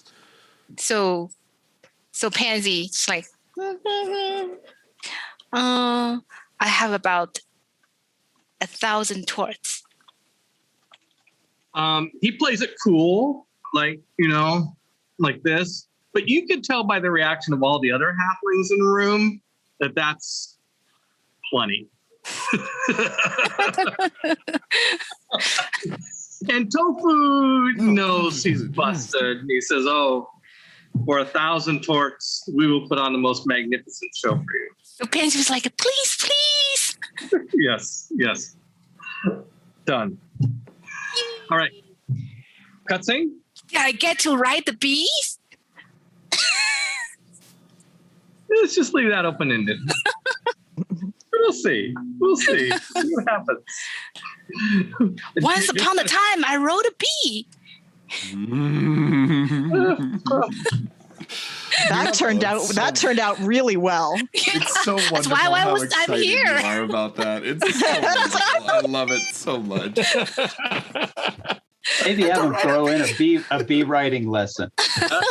That was, I think, the best backstory ever. So, Peter, does that make this a B movie? No. Oh. it was always All right, now we have to do it 2 times faster. from that background story, it was destined to have some bees at some point. That's what you call a gift to the DM right there. Okay, so you hire them, and they'll say, "Oh, don't worry, we'll show up." So okay, cross that. Well, we got the party. You hired the thing. You got the arena. You got the singer. Yeah, I think that and the drinking bowl will come up. And a couple things at the party. Okay, so we're gonna frame forward to the party. Woohoo. So so the party is announced and people are coming in. The bar is open. As people are coming in, they're grabbing drinks, and there's a little VIP section where you guys can sit as the host of the party, but you can also kind of leave and go out and mingle, or you can come back and retreat. There's I've been to VIP I want areas. some table service up in here. I know how this works. Yeah, bottle service. Yeah. I know how this works really well. There's a big Get some cigars dude, going on. A big dudette won't let anybody up unless you cleared them, to be able to come up. And people are up. People are dancing and playing games out in the arena. There's the bar. Yeah, that's it. So most of the action is happening on the arena floor as opposed to in the bleachers. In fact, they have the bleachers closed off to kind of guide everybody down onto what are typically the fighting grounds. There's blood stains here and there, There's a magic light shining on those blood stains actually glows. Not at the moment. I mean, I think there are people in the party that could make that happen, but no. There is light from this would be good. There's a big bonfire in the middle of the place. You need light. Sun's going down. You need light, and to open. Most people are in there getting liquored up and stuff like that.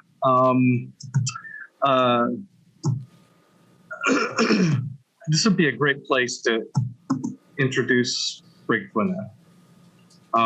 So Satine Phoenix is going to play the role of Brigtwina, but I don't actually have her cast for next week. But maybe I can, get her, or maybe get her to do a pre-recorded thing. But this will be this has got to be where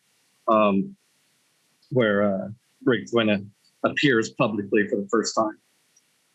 So she has her balcony, and so she comes out at some point, and Skahawk comes out, and there's a gong. Yeah, the gong again. That's a good theme. Get the gong. The gong's on the tower over there, but they can wave at somebody, and somebody gets the gong. Excuse me.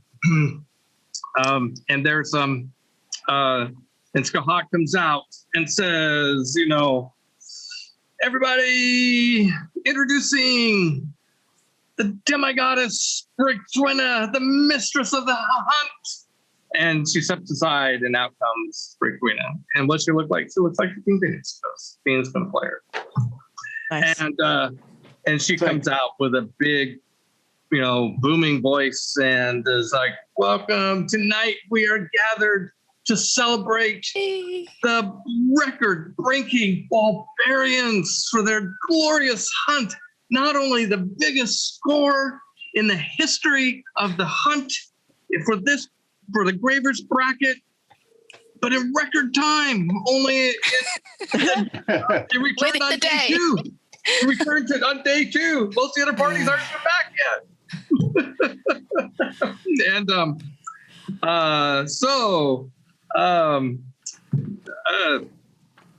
And our sponsors for tonight's, so this party is organized in favor of the barbarians for their glory and the tradition of the hunt.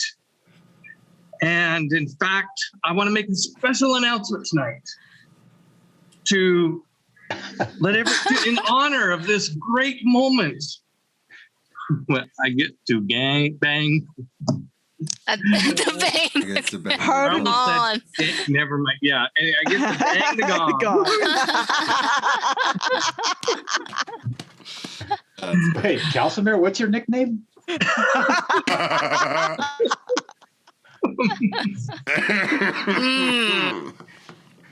So, in honor of this great moment and this wonderful breaking of the records, I'm announcing a special hunt that will take place in 5 days. It'll be like the day after the current hunt ends.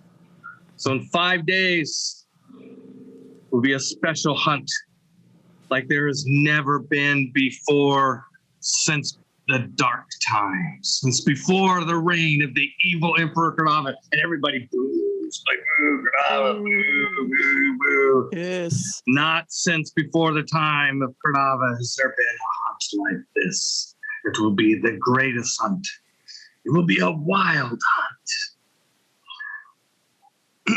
And yeah. Awesome. And everybody cheers. And then she says, and the grand prize in this hunt, and she brings out this. It comes out like on a kind of like one of those rolling wardrobe carts. Comes out, and there's this piece. There's a set of full mithril plate mail that is hanging from this. Ooh. Wow. Torgrim, it looks kind of familiar, Torgrim, by the way. Yeah, it's one of the guards. It was the one Zahur was wearing. It's a set of plate mail. And this will be the award to whoever wins the hunt. All right, back to you, barbarians. Everybody give it up for the barbarians. Oh, I can't picture Satine doing that, but yeah. I'm doing the Kermit arm wave, not so much. Let's win this mithril plate. Yay! All right, that's your cue, Armando. Have I spotted her in the crowd yet? Hajra. Right. Hajra? Yeah. I'm looking to spot her in the crowd. Well, she's up there with Brixwina and Skaha. Excellent. I don't know if this is going to work, but here goes.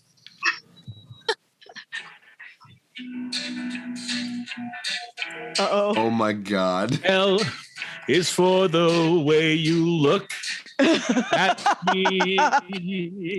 O is for the only one I see. Oh, V is very, very extraordinary. E is even more than anyone that you adore. And love is all that I can give to you. Love is only just a game for two. Two in love can make it. Take my heart, but please don't break it. Love is made for me and you. Jazz fingers. I want to thank you all for coming tonight to this celebration victory. Be sure you drink a lot tonight, folks. And make sure you stop by the amazing Cosmos, okay? He's a good guy. And I waved to her up in the stands. Were you singing to her? I mean, were you like looking at her? Yes, I am. I'm singing to her. And we've not had enough of this. Okay. And I have. There's another half. But Fortunately, I, as a result of my circle of my land circle of the coast circle, I get free mirror image. So I think I need 3 extra claws partying along, dancing along with the musical. I was like, that is good to keep in mind for next time. what I was doing is I was mostly focused on Hajro, but I also brought it back to Cal and Claw as well. I was gonna say, Cal during that whole thing will cast thaumaturgy again and make you sound 3 times as loud as normal for 1 minute of that whole thing. And then it goes back to normal. And then he's just like, do I get to roll a performance roll, Peter? Yes, you may. Okay, let's is that the establish. first die roll of the night? Let's establish some stakes here. Let's establish some stakes. We have a die roll happening here. You know, I don't like to roll dice without some without people knowing what's at stake. Consequences, yeah. Okay, so well, I think that really you're trying to impress Haja. Right? I mean, Absolutely. That's the mission. That's the one you care about, right? Yeah. That's right. I hate to even introduce the idea that she's not impressed, but this is Dungeons and Dragons. This is how it's played. Dice rolls are a part of the game. So, fortunately, you have an inspiration if you don't roll that well, and nothing horrible is going to happen. Okay.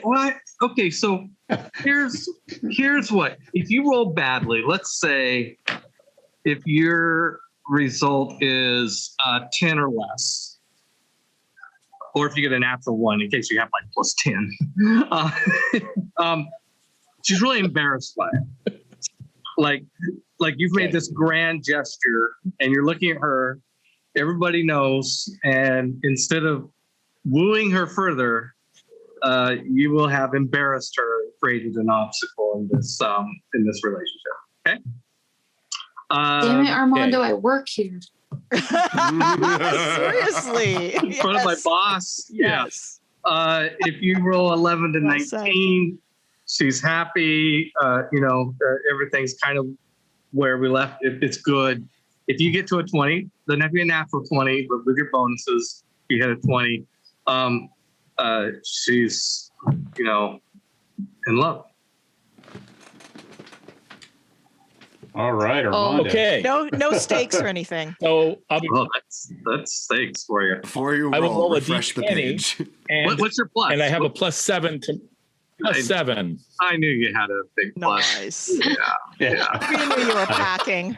Yeah, I knew you were packing. I didn't quite Here do goes. the I knew natural one roll. But let's do it together. Come on, Mondo. Come on. Come on. Do it. I know he's so nervous. It's so horrible that these things come down to a dice roll. That's drama. Come on. You frozen? You're trying to remember how to be 20? He's contemplating. 26! And he unleashes the psychic powers Holy of love. The psychic powers of love are unleashed. Clearly, I must have had advantage as well. Okay. There's like fireworks going on. Yeah, it's like the sparks all going. There's an Bards, the electric. king and king of bards. Yes. So while you're singing to her, Fairy fire that. while Zoom. while you are singing to her, she flies slowly Oh, and beautifully Ooh. off the balcony down to you and puts herself in front of you. She knows you're singing to her, and she's kind of mouthing the words back best she can because she doesn't know the song necessarily, but she's dancing with you. When the song is over, she just sweeps you into her arms and leads you into a dancing fervor. ooh, Nice. ooh. Yeah, I definitely have to fairy fire this couple for their spotlight dance. Yay. Love it.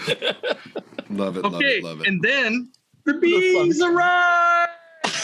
Release the bees! Not usually what you expect at a party. He's here. The bees. It starts with one bee coming up over the side of the arena from the outside. Like there's the arena. One bee comes up, looks around, goes back down. Some people saw it. Not everybody saw it.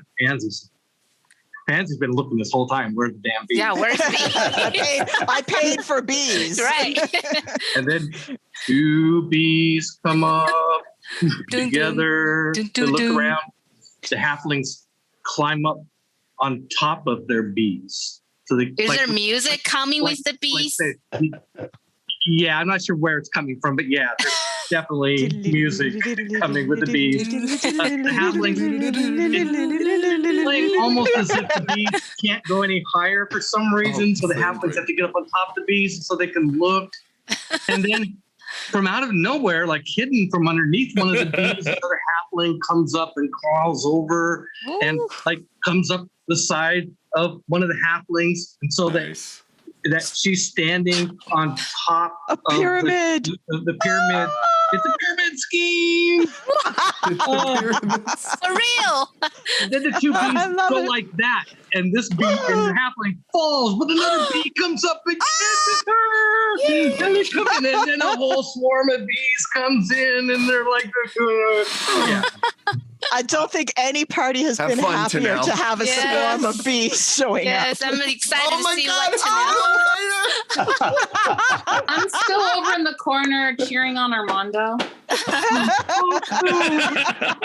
Yes. I'm pretty proud of Nice. myself for ad-libbing that little halfling moment there. That was good, if I say so myself. Yeah. I can't So, wait yeah. to see that picture. Oh. Yeah. That drawing. Halflings Have come fun, in, Tanel. and they fly, and they Ooh. swirl, and everything like that. And Oh boy. Oh, that's so good. Pansy was just like, take me. And then at a moment, there is a kind of a hush in the crowd, like the mood shifted for a moment. Like there's a part of the party where everybody like stops dancing, and the music suddenly stops for whatever reason, wherever this music's coming from, and now it stops for a second. Uh-oh. There's kind of Uh-oh. blindness. This is after the bees. The bees have kind of flown off. The bees have flown away. The halflings have stayed under the bar. Yes. We'll make our money back yet. There is a body on the ground, and Oh no. everybody kind of Oh. goes around and backs away, and there is body there. Like Body dead or passed out? it's Rashidi. What? And he does not seem conscious. I think this is a cleric moment. Calcimer, you have to be... immediately running over. Like checking any sort of vitals and just like cure wounds right away. Yeah, he's got vitals, but he's unconscious. Actually, you know what? Spare the dying first. Okay, yeah. You don't see wounds. Your quick assessment is that he just seems to be unconscious for some reason. And but your the spare the dying is does that include any healing?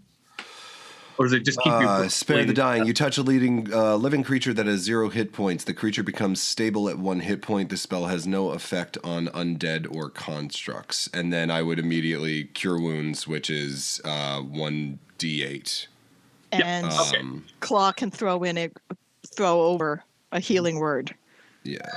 Okay, he's great. He's he just needed a little healing to come back around. And you also see that there is a note pinned to his Pentavolo outfit. Mm-hmm. Hey, you're going to be okay. Everything's fine. Bro. Claw, could you grab the note? Yes. And it says... Pilgrim, would you mind helping me just get him upright? Yeah. He's alive, everyone. He's alive. Oh, everybody. Oh. Wow. Yay. Go to the bar. Pansy, get past him a pint of beer. Here, hydrate. Somebody get this man some alcohol. Yeah. So, Skahak arrives, of course. I mean, you had the waking them up moment, and you'll get the chance to read the note. But before Skahak takes it from you, and the note, where did I put that one? No. Let's see, looking at my notes. There it is. I know I have this one. I will, the note says, while Rashidi is hardly innocent of crimes, I am not his judge, but I'm keeping the bag and the bracers. Sagacious. Keeping what? The bag. Keeping the bag and bracers. Bracers. The bracers that can summon the demon, right? Oh. Yeah, Hodger says, I think he means these. Yeah.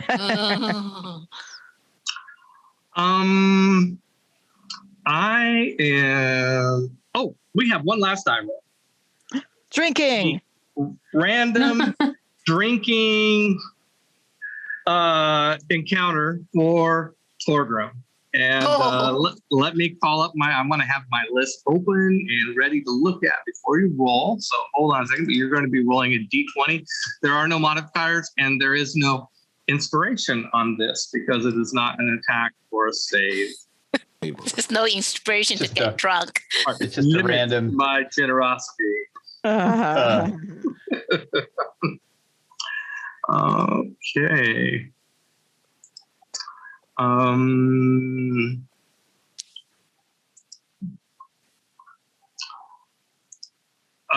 Okay. All right. Let's do your. All I can forecast for you about the roll is higher the better. Of course. 15. 15. Okay. That's a respectable party. Yeah. So a 15 is a success.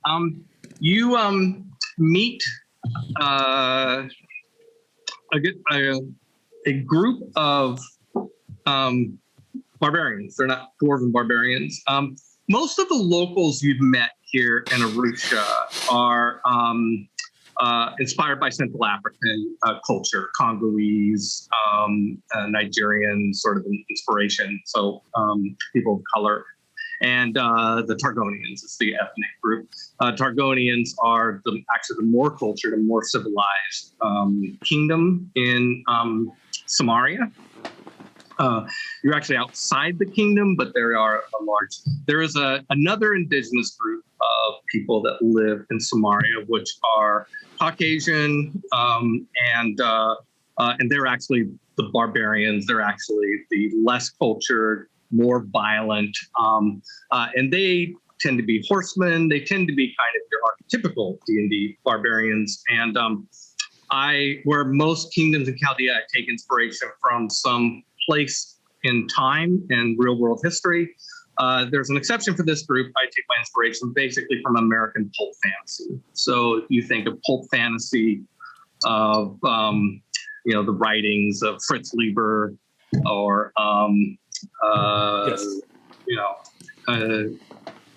Ron Howard. Ulrich, any of those? Yeah, just kind of your traditional, like what you would think of as wild people of the steppes, and so this they are from the inland of Arusha, but there is a group of them here, and you befriend them. They just take to you. There's one guy in particular and his I closed that window too soon. His name is Londai, Londai, and he seems to be not the leader of this group necessarily, but an influential member of this group. And there's like 8 of them, and they're here. They're thinking, they're here to see what the party is. They're here to drink, gamble, hit the brothel, do all the things, and maybe go on the hunt themselves. Although they think it's kind of funny. It's like you purposely go out in the wilderness of Somaria, and then so you're having. Let's just jump in. That's the conversation. Yeah. I'm a little confused. Why are you going into the wilderness Somaria for sport? And Explain money, it. and fame, and fun. Yeah, it's dangerous. I mean, we. Oh, come on! We come here for fun. Danger's fun. Okay, yeah. I suppose if you can just come into it for a while and not have to live it, it's fun, right? Yeah. You come back here to your fancy beds and your distilled wines. I'll spin him the tale of the tunnel terror and the monstrosity and fighting it and killing it. Tunnel terrors are a curse. Oh my God, the tunnel terrors they ravaged the land there. But you killed one. Yeah. Well, our dogs. Dogs? Very smart. A lot of confidence in yourself, man. Come on. I keep hearing of these parties that go out without horses or dogs. I don't understand this. Gotta have a good dog. Absolutely. All the barbarians are nodding their heads. All the Aleutians. Yeah, they don't call themselves barbarians. They call themselves Aleutians. And the say that again. What was the term? Arushan.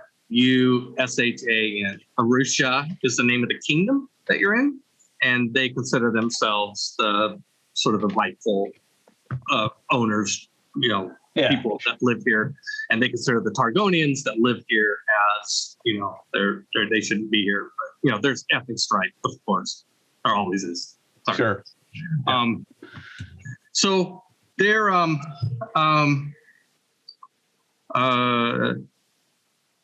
so you bond with this guy, but you want to know information about. So give me a topic, and the way this works, you learn something interesting, but you get to kind of ask me a question, and amazingly, you get to kind of ask some questions, a line of questioning, and because of the results of the roll, you just happen to make friends with a guy who knows something about it. So let's proceed in our role playing under that premise. So, so I want to know where the captives go that Berthwena Nice. You know, when she's punishing somebody or capturing them, I want to know, where do they go? I've heard underneath this arena, but that seems a little too simple, especially for the people I know that she captured. They're not the kind of people who just, you know, get stuck under an arena and stay there. So, I mean, I'd be interested in knowing, you know, yeah. So there's kind of a chill. Oh my God, I just got a chill. Okay, anyway, that's always a good sign. Oh no. Eat well. If the stories of my clan can be believed, the way it's been, what I've heard is sort of family lore. And he looks at one of the other Arushans that is there, who looks at him back and just kind of gives him like a nod of okay, you know, like he's kind of secretly seeking permission to tell this story and this other as well. In our clan, one of the chieftains of the clan, 2 generations back, yes, your grandfather, right? And the other guy says not. Offended Brigtwina when she was running the hunt before Cordava outlawed the hunt. And he was taken to the Fey realms and held prisoner there until my clan ransomed him back for 200 horses. So we come for a big. These guys are big in the horses. By the way, it's where Donna can control her horses. It's from these guys. Yeah. But she is Fomorian, and if you're giving him the blank stare, he'll. You ask what Fomorian is? Yeah. What is a Fomorian? I mean, I know it sounds familiar, but I can't quite place it. So he says, I've never been there, but there's a kingdom called Dorsang that somewhere out on the Great Sea. And I wouldn't know this except it plays into our family history. Dorsang is has a group of gods, a pantheon of gods they worship, the Tuatha De Danann. The enemies of the Tuatha De Danann are Fomorians. So Peter to Darrell, they are sort of the Tuatha De Danann, and Fomorians are the good and evil kinda of Celtic mythology, Irish mythology. Got it. Yeah, of the Fey, the Fey realms. Yeah. And the Fey realms. And I distinguish that from elves like Claw, and the elves like most elves that you would see in Chaldea anywhere outside of Dorsang would be the traditional D&D style elves. The elves of Celtic mythology are a bit more rare and a bit more powerful on average. You don't have just like normal Claw, like Claw. Elves Claw around. ain't no thing. Just generic elf. You know what I mean. Like they're all like immortal godling level characters. They're all like gods and demigods basically. So he kind of gives you a little bit of a primer on Celtic mythology and the Tuatha De Danann and the Fomorians. And I'm slaughtering the pronunciations, I'm sure. And you're doing pretty good. Brigtwina is a demigoddess, Fomorian, right, and a supported demigoddess of Iran, Celtic god of the dead. Oh yeah, of death. Also, the god of the wild hunt. Right. Is all coming together? Oh yeah, yes, I know this mythology. if the princess was stashed somewhere by Rick Twennett, it's probably in the Fey realms. That's going to be very helpful. I think this is a good place to cut, with one exception. Damn. I want to have a little, the rolling in the credits. The dance, Hajra and Armando. Are you ready to go on the date? Are you kidding? So she picks you up and just flies away with you over to the Boyonogo River, which is running the river that separates Greater Stig from Seoul. And alongside this river, there is a watermill. And I actually been to this place in the Netherlands. It is a watermill, and the people that own the watermill have taken the top level of the watermill and remodeled it to be a very small, intimate restaurant. Only 3 tables. And she takes you here and for your date. It's a romantic little dinner along the river in Seoul. And it's beautiful. It's all arranged. You arrive, candlelit dinner, and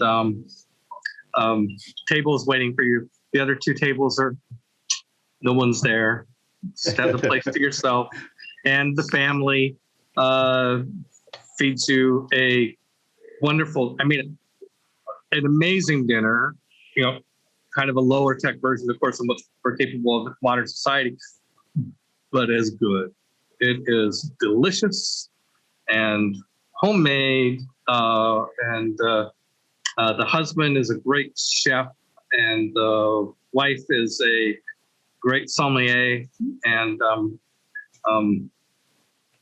I think we just close it on the dinner scene. Nice. And I will not fall asleep.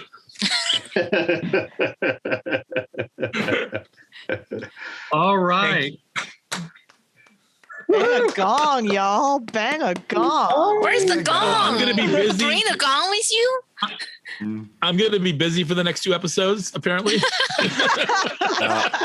Where's Armando? Oh, we know. Oh, yes. Oh, my God. We know. Yes. You All are right. killing me. Okay, we got one little piece of Bang a Gong was to wrap this up. You guys did actually use some inspiration this time, so it's a good thing we get some more back here in circulation. So let's do this. The humor award goes to in character humor moment in the session. I mean, we were dying when Armando, the bard, started singing, but that had, I think, everybody on the floor. I don't know if that's all humor or just great entertainment, but I would put him up for some. He's got to get something. I mean, come on.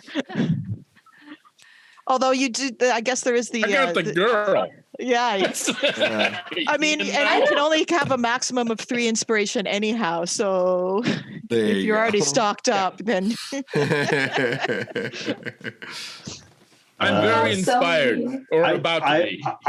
I'm conflicted because we have Calcimer selling the eggs. I'll make an argument for myself. Yes, it's like I'm dealing it out afterwards. Yeah. I proved Inigo Montoya wrong. There is money in the revenge business. Yes. And then Pansy arranging the party with the was fun.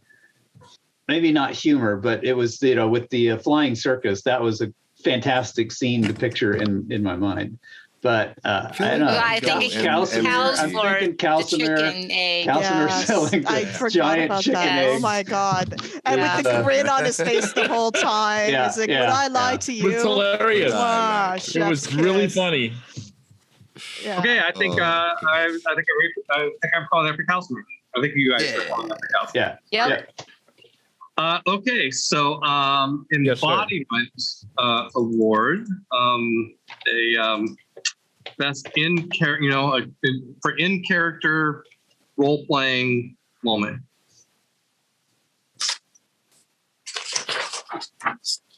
Well, Oh, I'm torn between a couple things.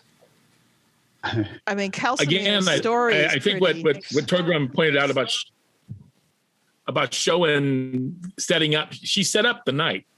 She really That did sounds set like up a and the work. bee. That sounds everything like that a happened workhorse. that night. That Your almost sounds like reaction- workhorse because she Oh, she, sure. made- Yeah, she that's enabled true. us That's true. to move forward and to have this thing. Well, I mean, come on. Yep. Embodiment is, I mean, Armando's she singing. wanted Come on. I mean, Armando's Yes. singing and winning his Yeah. heart's desire. I mean, if that ain't that was embodiment, so I don't know perfect. what is. Yes. With Yeah, the that was- clutch Yeah. dice roll at the end of it too, with the performance. Yeah, 26. Yeah, just Armando. Okay, Armando. Yeah. Okay. Moldbreaker. The going against. I I got something to say Torgrim, about that honestly. too. I think Torgrim. So there's like, this elf that I volunteering. know. There's this elf that I know that was really looking down her nose at humans. And making snarky comments about other races. And then I don't know. Then there was a gong. They're ring the gong. Yeah. I'm just Got saying. rang. Yeah. But is Yeah, it the no, mold breaker 100%. like really going against your Yeah. essence? Right. Because that's not He's putting forth that you Claw's were. essence. Yeah, I'm putting forth that your essence for that Is leaf racist. was racist. Yeah. Just saying. little like prejudice just- against humans. I'm not racist. It's just you guys are all lesser races. I mean, Right, it's just a little high. It's just I'm so tall. gotta write That's a why I song look about that. down on everybody else. It's because I'm so tall. As you might remember from before, this is the one award that I'd take a heavier hand in, and I'm going to say it didn't quite hit. Didn't quite reach there. Okay. I think it was out of character for sure. But I didnn't feel the angst of it. I Yes. didn't feel. Part of it is we've got to see the inner turmoil. The bar is high on this one. We've got to see the inner turmoil.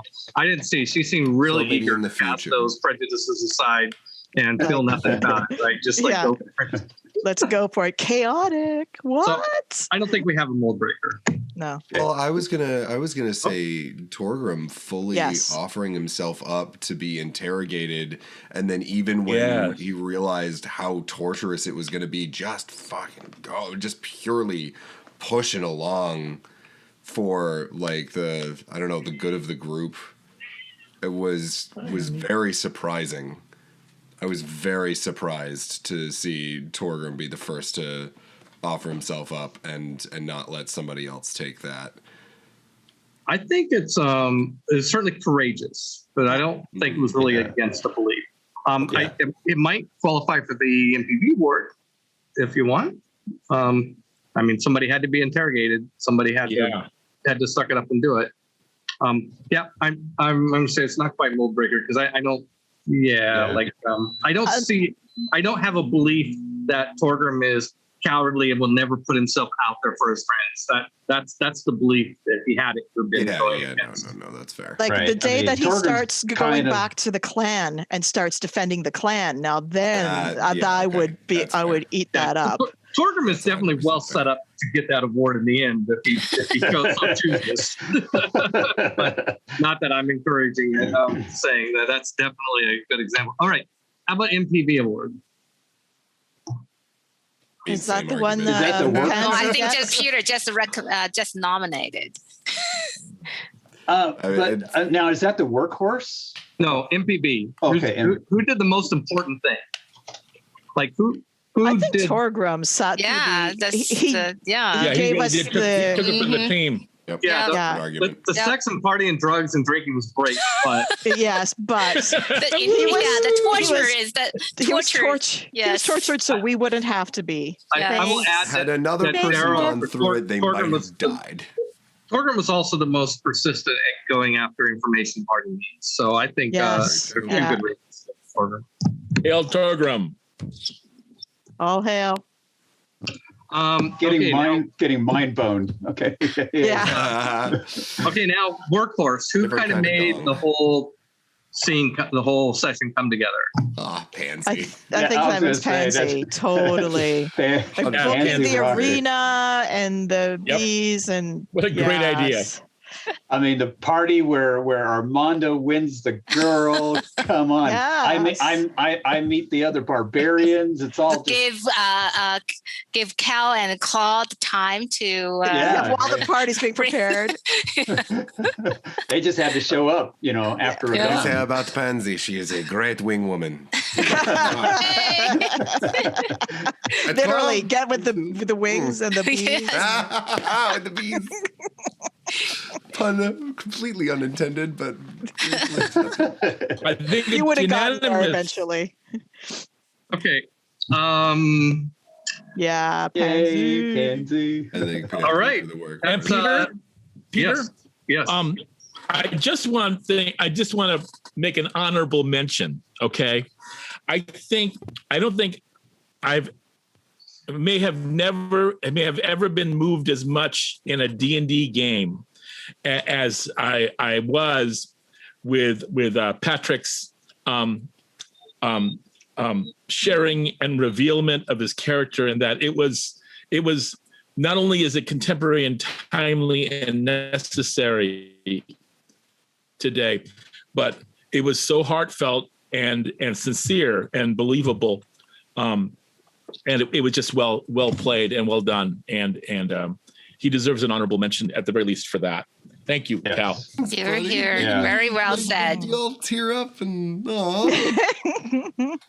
I added +7 to that praise. description, so I Yes. have no objection to Calcimer also getting inspiration for the embodiment work. We can award it to 2 players. I Yeah. don't like to do that Nicely done. frivolously, Yeah. Nice. but Nice. I will agree with that. Thanks. Besides, he's probably maxed out on inspiration. More, it's not going to help him. Exactly. Like I can't. Don't. Yeah. If we were doing Yeah, lots of it's- fights, you guys would be burning through them. Oh god. Way to go, You guys. guys That are great. was. Thank you. yeah, that I was mean, great humans. fun. Yeah. Feels So, like what I a just great gone idea. to a party. Right? I love playing with you Yeah. guys so much. This is so much fun. So I want to just kind of wrap up on one thing. As we go into the last 2 episodes, is it safe to say that rescuing Soraka is the goal? Well, it Yeah. is for me. Looks like it. But there's also this hunt with like a big Right. reward, and we've got 5,000 torts to pay back. Yeah, you're going to have to consider that. I mean, there's going to be, Well, I But the think dwarves that, have money, so So I I was think. going to say, let me just point out that Soraka, She has money. just her jewelry is worth more than anything you're going to get on the hunt. Right. Or so Yeah, just Uh, trim don't her we still have to go beard. up Herrings, and I was like, Don't we still have remember to go up that to Sagacious? We Is that don't not- have to. We we don't well, Okay. we could. actually, so quick discussion then. Sagacious seems to be an enemy of Brithwana, and she's the one who's captured, Soraka. So Enemy I of my think we enemy? Good trade. need to have a discussion with Sagacious and see if we actually need to throw in with him and not fight him. Okay, enemy by enemy. let's pause. Let's, Sorry. let's let this evolve naturally from here. Nice. But I'm going to I want you to feel like you have agency, but at the same time, I'm kind of going to go with the assumption that you're going to try and rescue the princess. And you, Darrell, you keyed in on the key point there of Sagacious is enemies of Brithwana, and Brithwana is your enemy if you're going after Soraka. So, Enemy of my enemy is my friend. like, That's right. politics are lined up. You have some hints, and you can expect some, probably some investigation type of work. say what you want about Sagacious. He let us keep our monsters. Like, you let us keep our trophies. Right. So, As Janelle enemies are turns cleared. to It's the not- page, not trying to reminding make us you of enemies. Sagacious's All right. work. Okay, Marcus, I'm just going to say goodbye from here. We don't need to go to the other screen, and I'm going to make it quick. Everybody, thank you. Hey, thank you for coming and watching us. This is Actoroke. This was our RPG session for episode 4.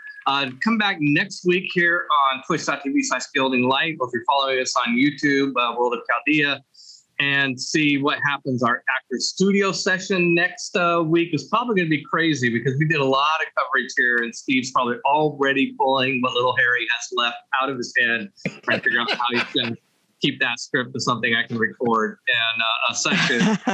He will. I have confidence in the man. And then we will go on. We will edit it. And 2 weeks from tonight, we'll get to see the movie. So I hope you join us for all of those events.